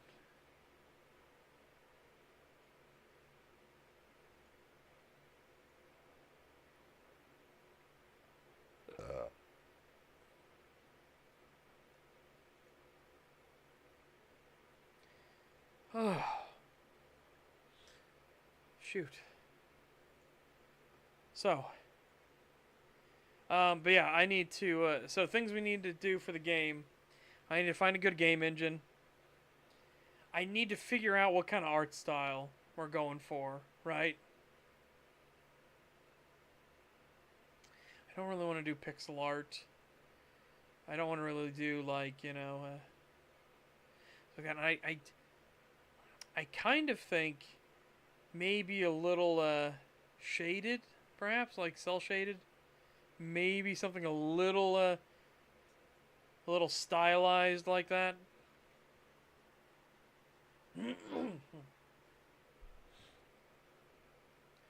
Something that just kind of like accent that this is the Divine Realms. This is the Grand War throughout the Divine Realms.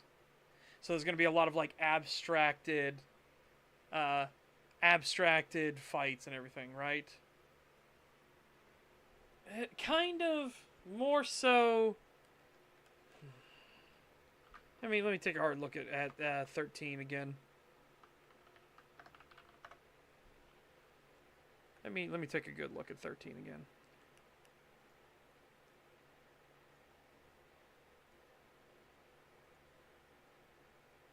Yeah, that does work. That actually works. Yeah. Yeah, those are the claw glyphs for the casts, right? So that's Yalderskald, that's Wrecker. So Wrecker of the full moon, Spey of the new moon, Domari of the half moon, Guthi of the crescent moon, and Hjaldarskald of the gibbous. So those are the 5 casts. And then technicality, there's 8 casts. Technicality of waxing gibbous versus waning gibbous, the waxing half versus the waning half, the waxing crescent versus the waning crescent, right? And it just changes their personality a little bit, right?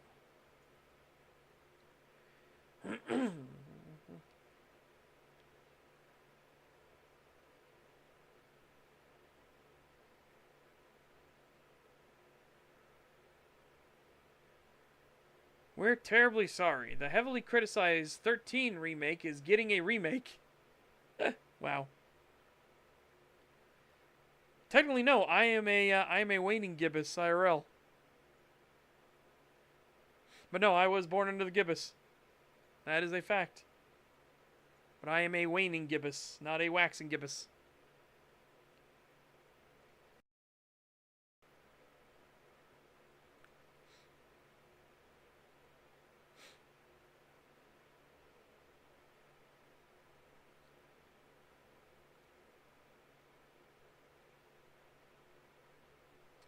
So the original 13.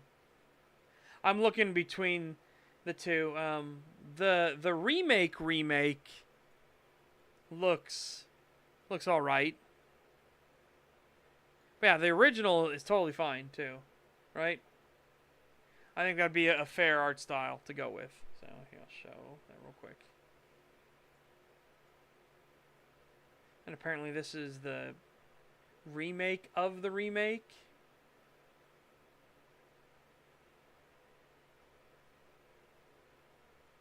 Yeah, here's the original.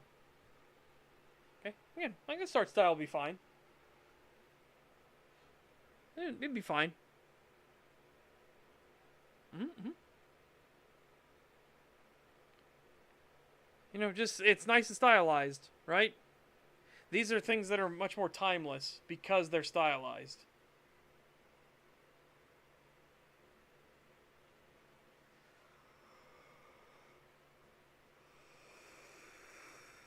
Ugh.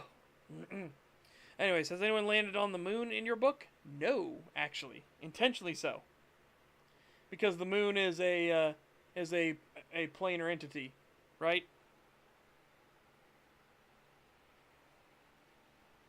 So nobody lands on Manny's face. Nobody.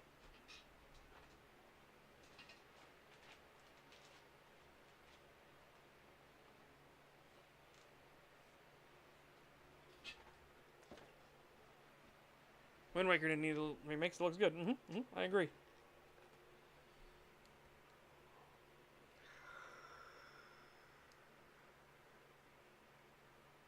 Ugh. Then here is the one. See? Okay, it's not bad. Still stylized. It's a little more poppy, though. Like, see? This is way more in depth. Whereas this is a little bit more charming. Because it's literally just a cube, right? Cube. Literally a cube. So, you know.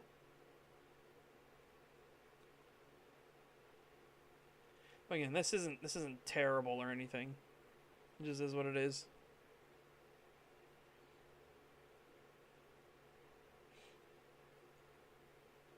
Majora's Mask was remade. Yeah, see, look. We're terribly sorry. The heavily criticized 13 remake is getting a remake. Mm-hmm.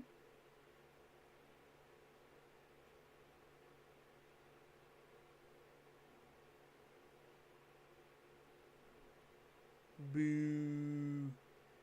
Boo.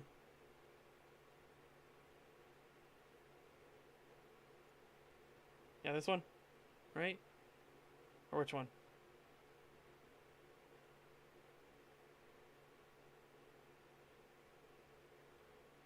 As you're saying, this right here is the first remake.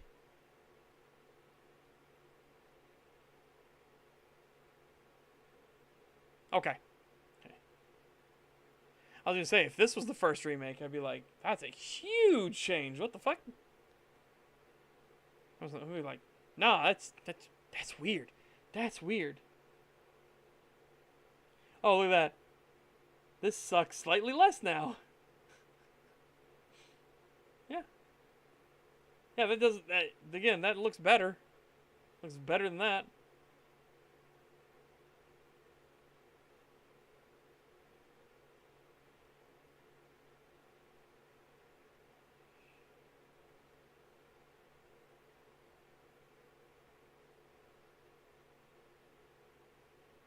Yeah.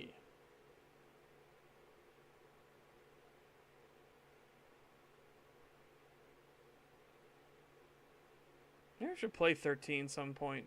I've never played it before.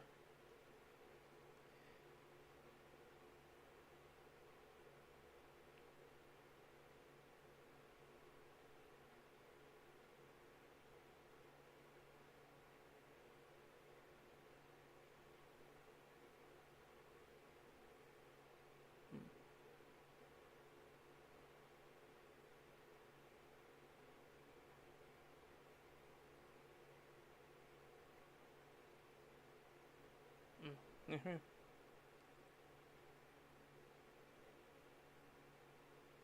some reason it's stuck in Spanish instead of the English dub? That's weird. Yeah.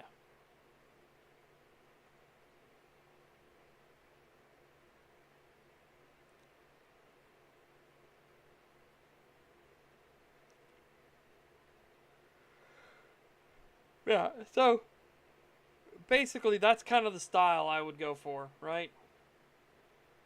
Like a little more charming. Easier to work with. Like, well, I don't need my boxes, because it's a Survivor style game, right?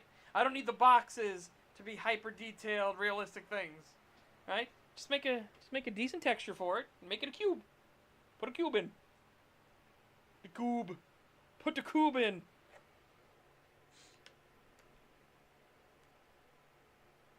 Yeah.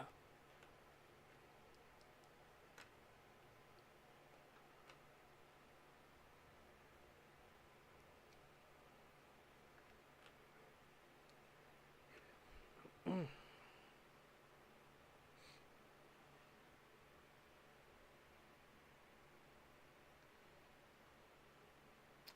12 triangles max. Yeah, that should also help with performance a lot too, right? Well, then if we don't fuck up like lighting engines or anything like that, right? As long as we don't do a crazy nonsense like Pirate Software does with his god awful programming. Again, that's me talking shit, and I don't even program. I programmed a little for Space Age 13, and I was trying to keep things tight and compact as fucking much as possible. But apparently, that's beyond Pirate Software's fucking skill set.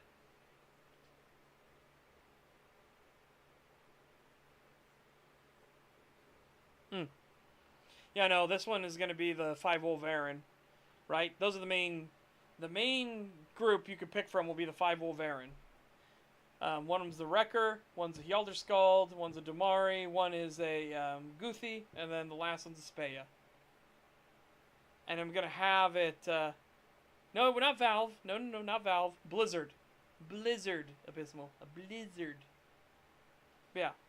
So and I want the visual representation too, because Wreckers are gonna be he's gonna be the biggest one, right?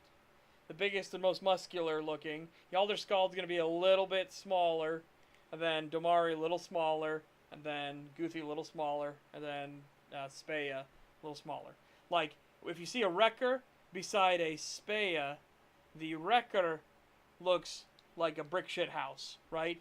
You could tell what that wolf's all about. The Speya is going to have a little bit more lankiness to him. He's still going to be strong, right? Real strong, going to have muscles, but his arms aren't going to be like cannons, right? He's not going to look like a brick shit house. He's going to look more like your traditional werewolf, right? Like, what's the way to put this? Hold on a second.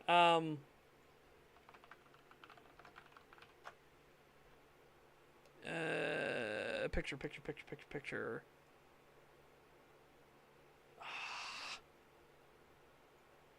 Like, this is more what a Speya would look like, right?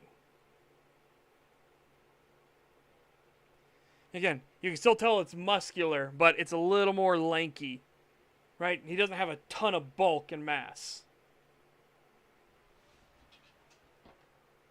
That would be more what I think a Speya would look like. You know, a little bit more lanky. Or Matilda Wild. Matilda Wild from Hunter the Parenting. Okay. This one I will do a careful on because...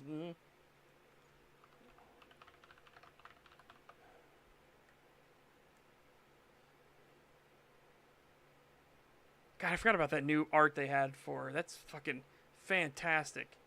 Genuinely fantastic one. I want to get that. It makes it look a little too crazy, though, but, you know, fuck it. Fuck it, we ball.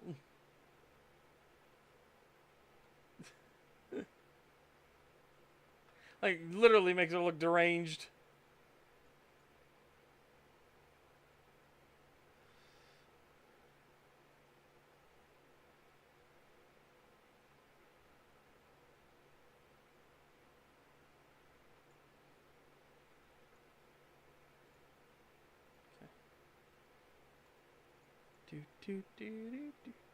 Do do do do do do do.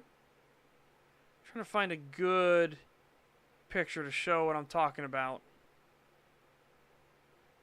Oh, that's a really good fucking picture. Holy shit.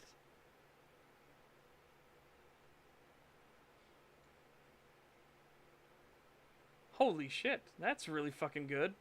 You know, fucking pop that up too. Hold on, I'll show you guys. I promise you I'll show you soon. I'll show you in the momento.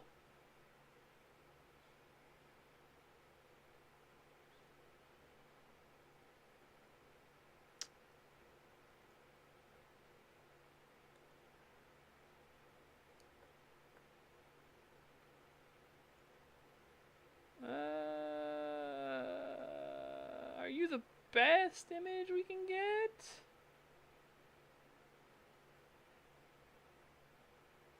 Oh, here we go, here we go, here we go.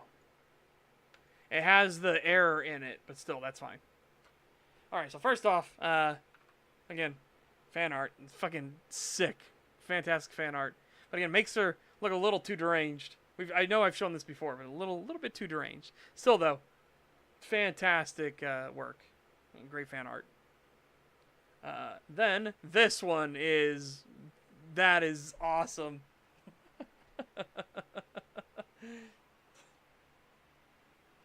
Oh, that's awesome.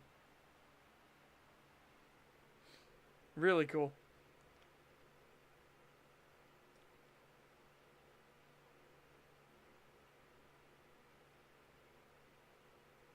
More smug, less crazy. And then this is what she actually looks like, right? Again, still muscular, right? Still tell muscles, but it's more lanky. This is what a Speya will look like, right? So Speya of the New Moon they're the like stealth, the scouts, the spies, the assassins. They're going to be a bit more lanky, right? And again, like I said, you can see the error in animation, right, where they accidentally kept her here when she was jumped out here. That is in the episode too, by the way. That is an animation error in the episode itself.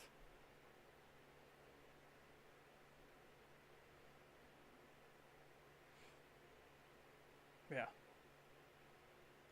So again, yeah, lanky, right? Meanwhile, the wrecker. Let me get a picture for the wrecker.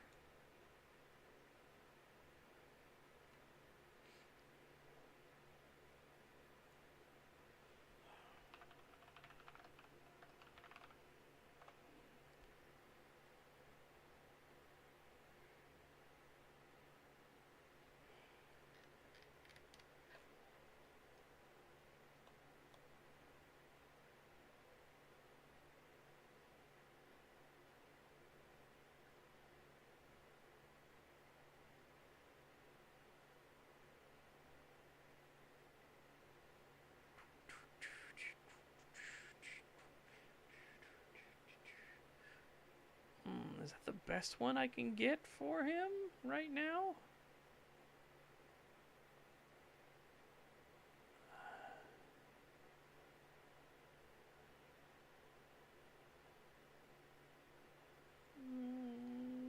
Hold on that for a second. There's a great one to use.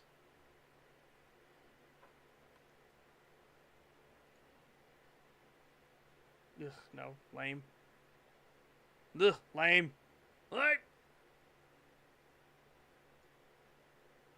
Oh, there we go. That's one.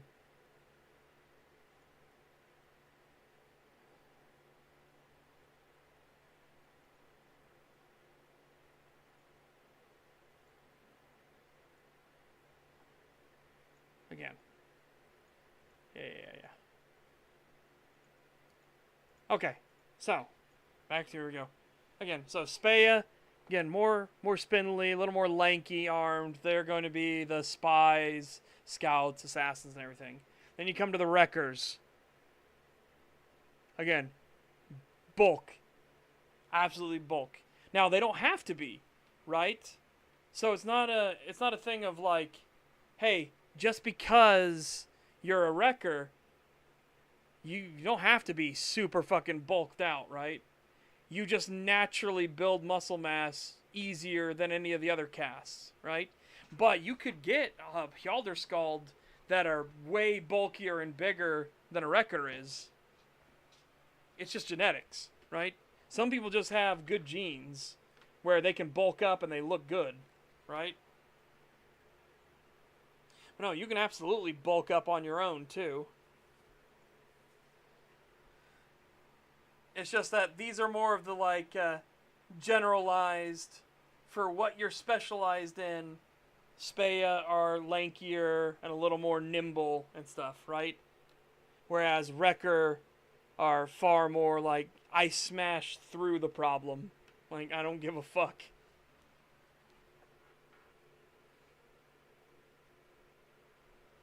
Do do do do do do do do do. You know, a little too deranged. A little too deranged, and it's because of the eyes. Right? A little too deranged. Still, though, this is so fucking good. This is fucking great. I'm posting this around. Hold on. This is fucking great.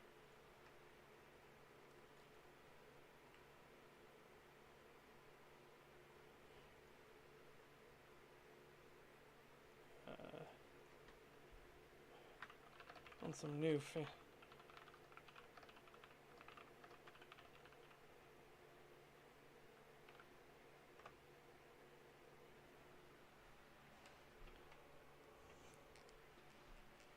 Like, again, it's such a clever usage too. You know what I mean? Like,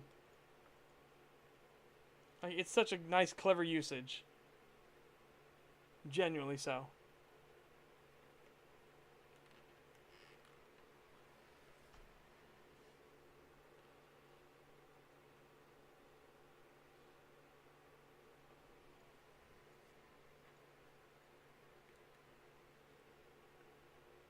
Like I said, though, my favorite one.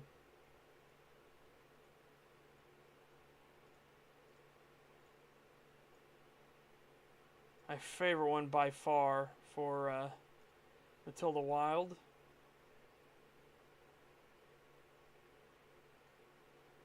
Do you have the alternate one? Yep.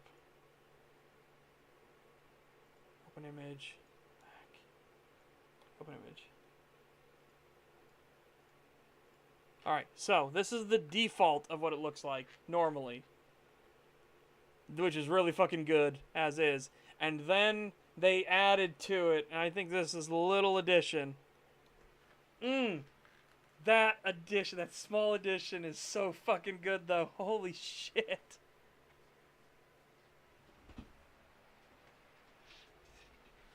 Oh, it's so good.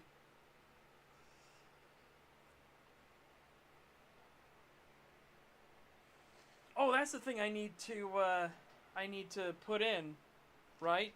I need to create the markings for what a smiler is. I think this, something like this, would be great. Hold on. Hold on. I think something like this would be great for a smiler. To explain, like, explain things away.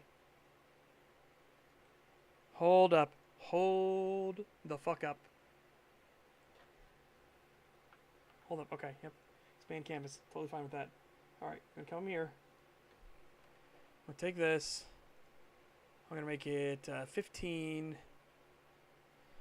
Do green. Just so I can, like, look at it. Alright. So, think about our slash marks. Right? So how would we do smiler? Maybe here. The front. Arc it like way up. Maybe? Alright, so think about this. Arc it up.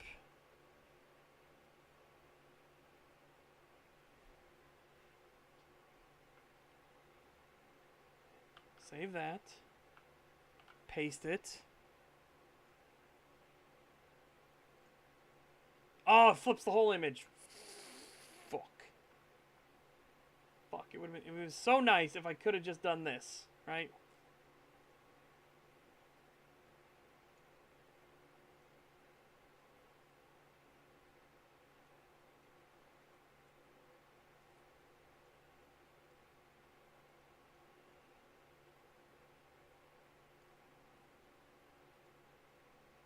Oh, it's off kilter. Okay. Oh, and it's off thing here. Yeah, there we go. That's better. Right. So maybe like no. I'll show you how we'll do the smiler thing, right? How the smile. So I'm trying to get the like distorted grin first, right?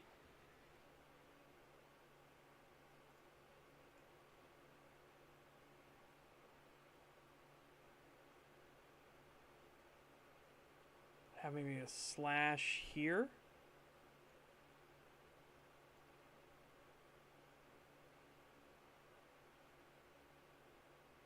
And then one that goes around and past, maybe? Or maybe through?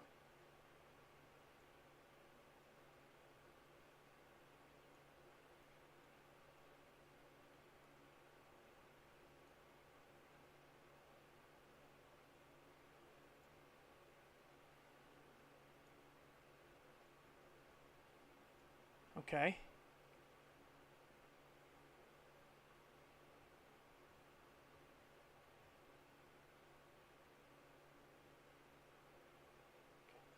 Get rid of that.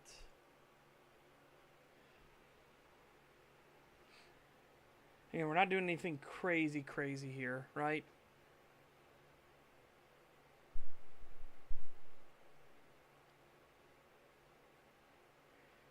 Let me get this accurate. This has got to be accurate, right? It's got to be accurate.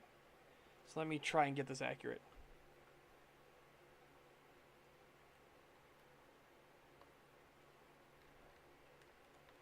No. Like, I want this to be...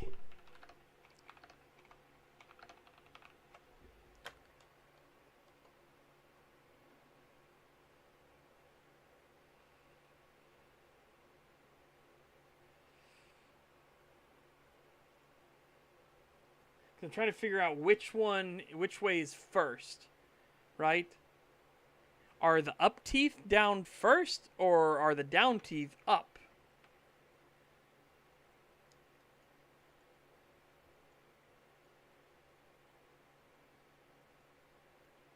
It looks like the up teeth are down first.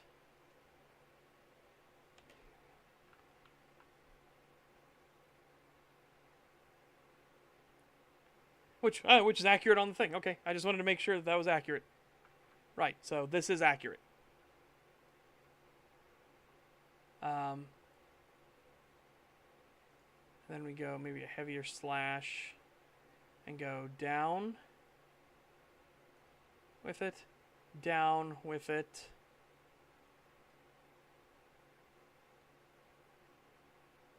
And then go the slash the other way. Up with it. Oops.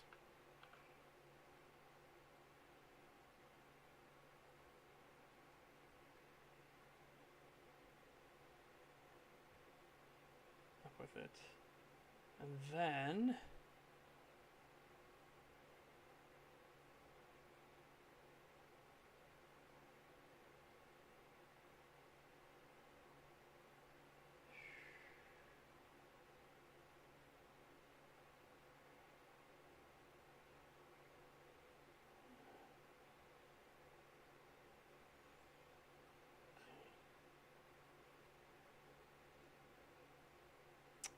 You know what if I just follow the sharp angles here?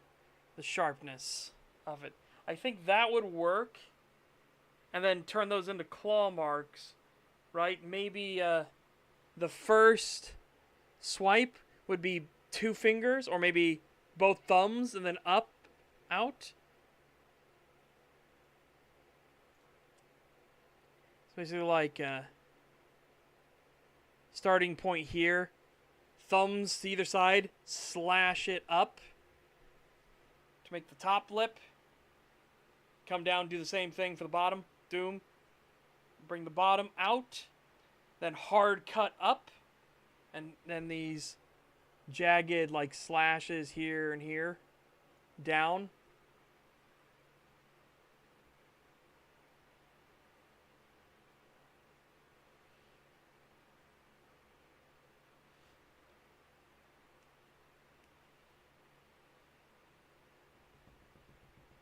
I think that would be... Actually, no, I think that's be good. I'll cook at it for a bit. And then we just got to find the embraced ones. I got to make one for the embraced, and then I got to make one for the disciplined. The 3 archetypes, right?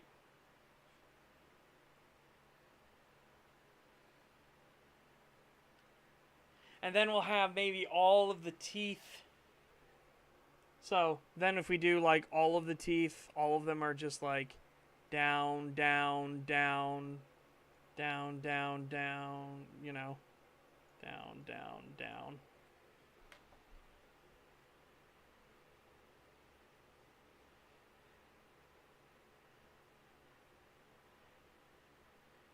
And it looks so messy. But again, I'm just thinking, because I'm thinking about like slashes. So I don't know if I can get 4 slashes in. We might have to make it so we can fit 4 slashes here, right? For the teeth. It's like a 4 slash down, 4 slash down, 4 slash down.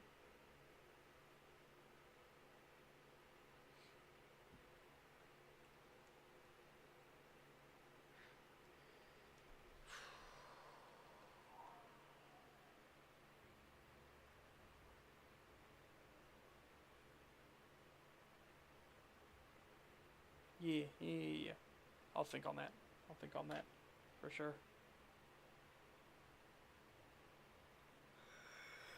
Like I said, this all looks like a mess, but that's just because of what we're doing, right? We're trying to think on like how would I physically do all of this, right? Especially with claw movements, claw swipes, right? Yep. As you've seen, this is the artwork, right? Oops. Fantastic artwork, by the way. But then I just looked at it and I was like, dude, this jaw in here would be perfect to represent smilers, right? That'd be perfect. So now I'm trying to think about how to do it in claw glyph marks.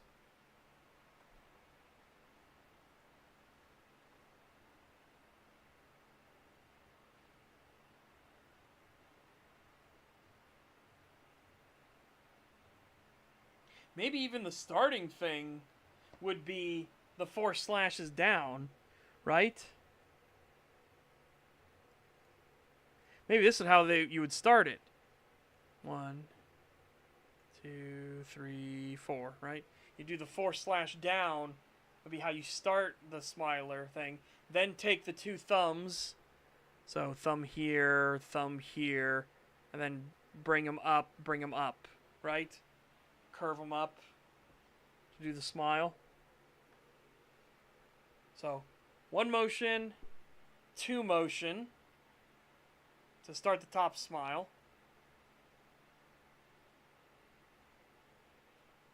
3rd motion, double thumb again to start the bottom lip. 4th motion, we draw the teeth down, the big fangs down on either side. So it'll be your pointer fingers. Then maybe in the same like vein, come back up slightly, stick the thumbs back in, slash up to get the teeth going up.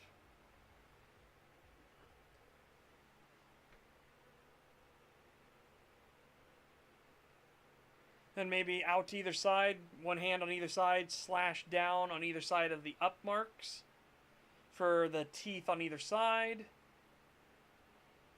Then thumbs again, finish the marks up, switch to pointer fingers at the tips where the mouth now meet, and slash inwards. And that could be the smiler. So how many is that? 1, 2, 3, 4, 5, 6, 7, 8. So that's 8 slashes to do the smiler, right?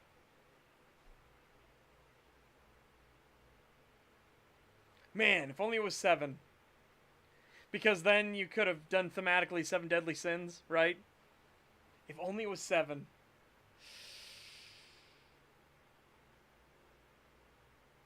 If I cheat a little bit on the bottom, we can take out a slash, right?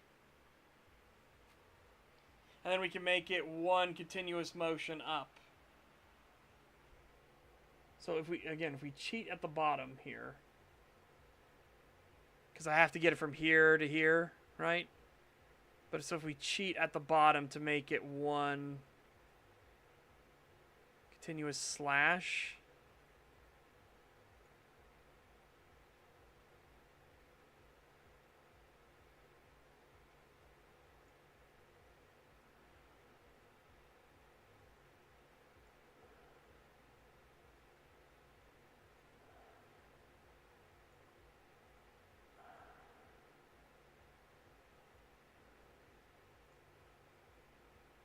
Maybe out a bit.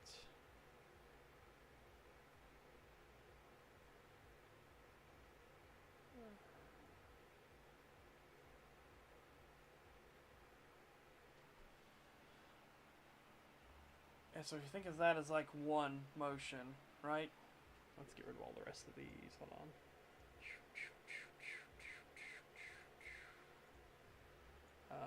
New here.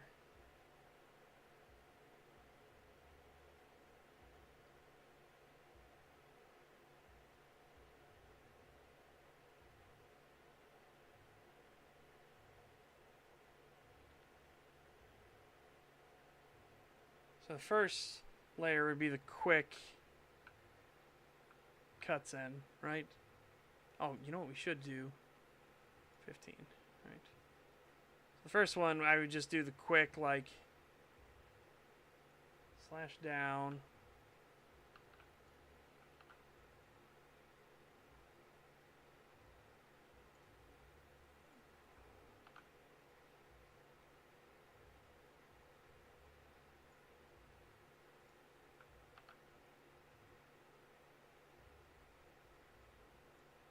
Okay. Merge all these together. And we would come double thumbs on either side.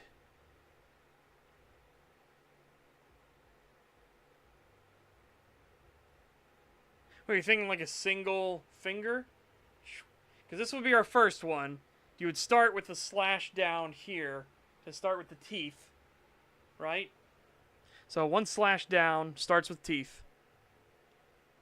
Then you can, once you know where this goes, you can then go above it and start your other one. That's why I was thinking double thumbs and then slicing up. See what I mean? Like one thumb at this tooth.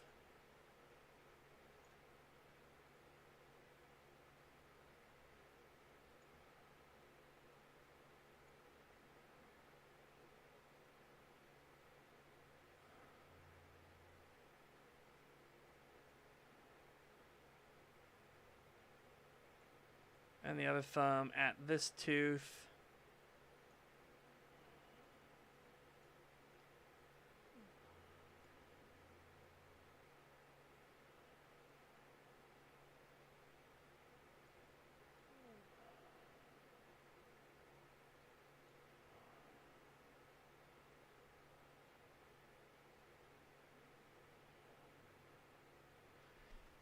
Okay.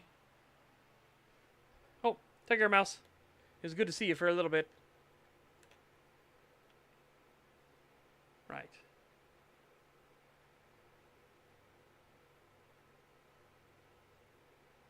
So this would be the order, and then you'd start pointer fingers. Pointer fingers, a slash down.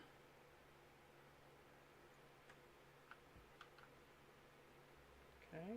On either side here. So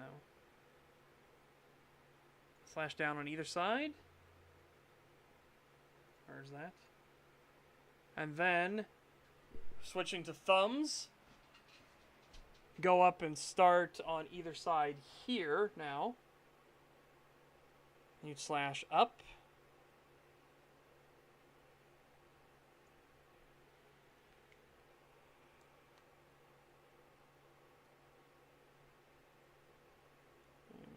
Let's curve it out a little, perhaps.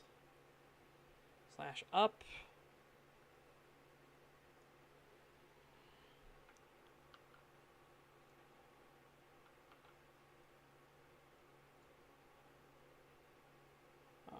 I'm gonna be able to. I want to. Here's what we'll do. We'll do that. So we get the length, and then we'll come down in here.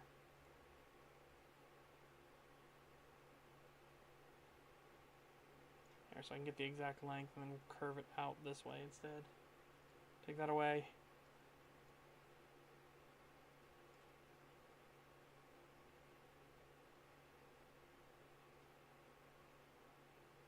Yeah, okay, like that.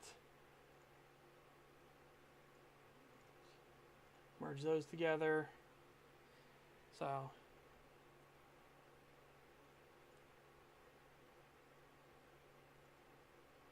and now on either side here, this will take a bit.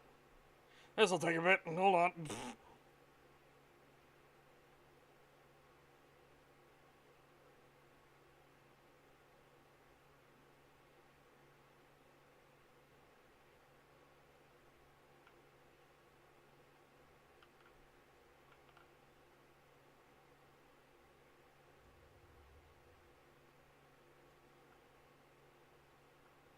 Maybe 3 on either side.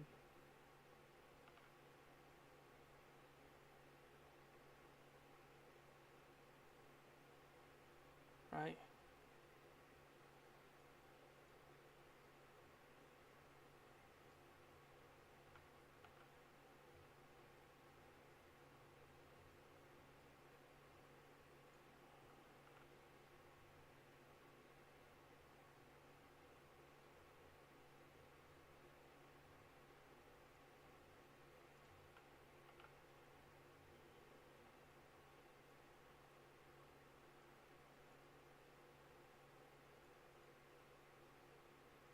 Okay.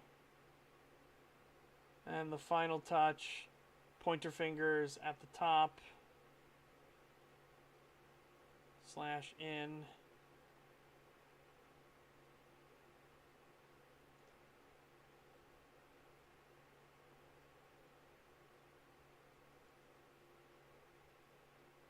Oh. Slash in.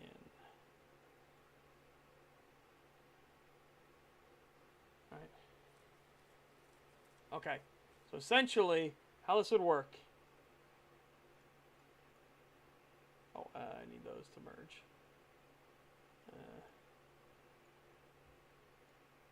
So again, here's how you start. Start with your 4 slash down. Then, take your thumbs, slice it up,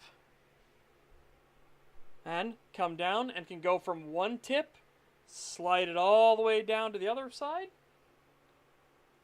Then we start the slashes down with the pointer fingers.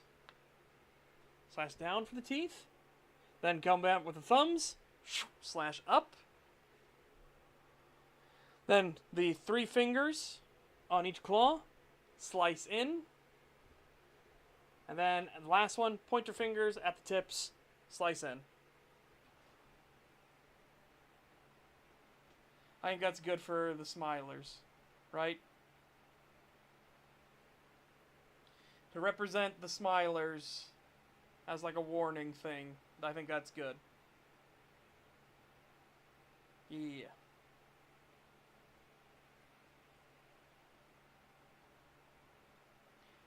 So let's save this for now. Nope. Cancel. Save as. Smiler start. Mm-hmm. And again, that's the point behind them. They are psychotic, right? They're unhinged.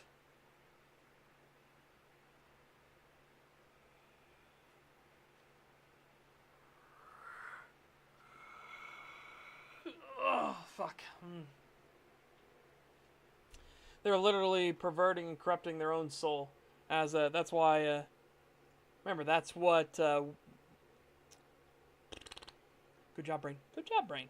That's what Michael was talking about. Why they hate the Smilers so much, right?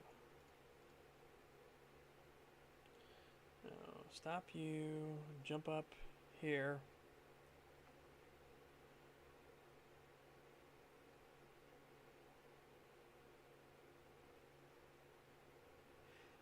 Aye, lad.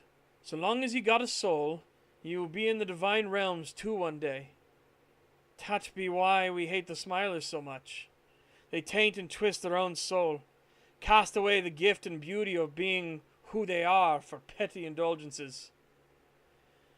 Perhaps one day I'll show you both that other side, the one my kind are blessed to be given free rein to. To see soul rise up over the lands and never find a like of it. To watch Mani glow in the wee hours of the night, shimmer in silver for... Michael stopped himself and realized he had stopped walking for a time. He then looked at Jack and Jennifer intently. I swear to you this, I will show you both one day. Barring any misfortunes, let that be of promise made afore the spirits themselves. So yeah. It's because it's the corruption of the soul itself, right? That's why the disciplined hate the Smilers. It's why the embraced hate the Smilers. The disciplined and the embraced don't get along well because the disciplined basically view the embraced as like you're on the path to being a Smiler, and the embraced are just like, we're on the front lines here. We need morale, and indulging in sin a little bit is fine, as Meraxus has proven himself. It's fine to indulge a little as long as you're disciplined and keep care with it. And then again, the reason they're called the embrace is twofold. They embrace their sins, right? And it's a reference back to when Meraxus embraced Sidorus's first son that transformed, first son that awakened as a Wolverine, because the first son went on a bloody, murderous intent and killed his sister and a few other people. Yeah. Okay. Okay.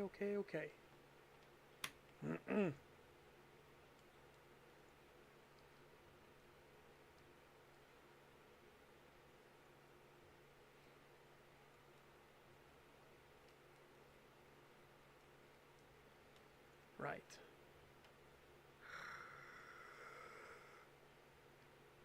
Ugh.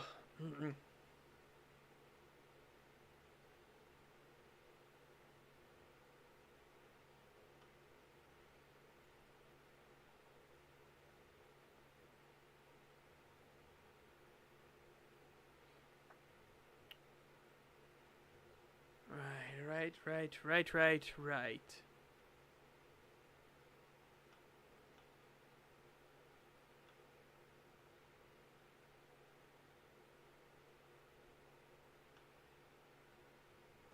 I think we'll call it there a little early.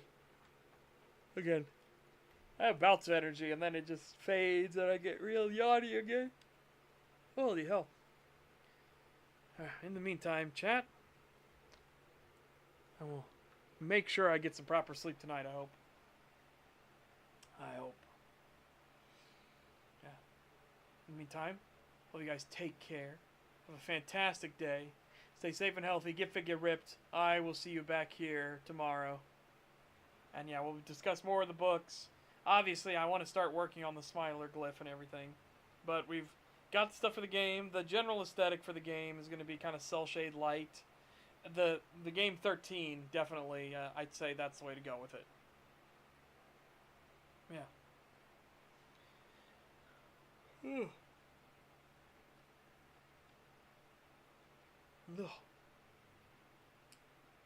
Bye for now, everyone. And remember, on Saturday we'll be watching Sandlot. It should be a lot of fun. Yeah. Bye-bye for now, everybody. Mm-hmm.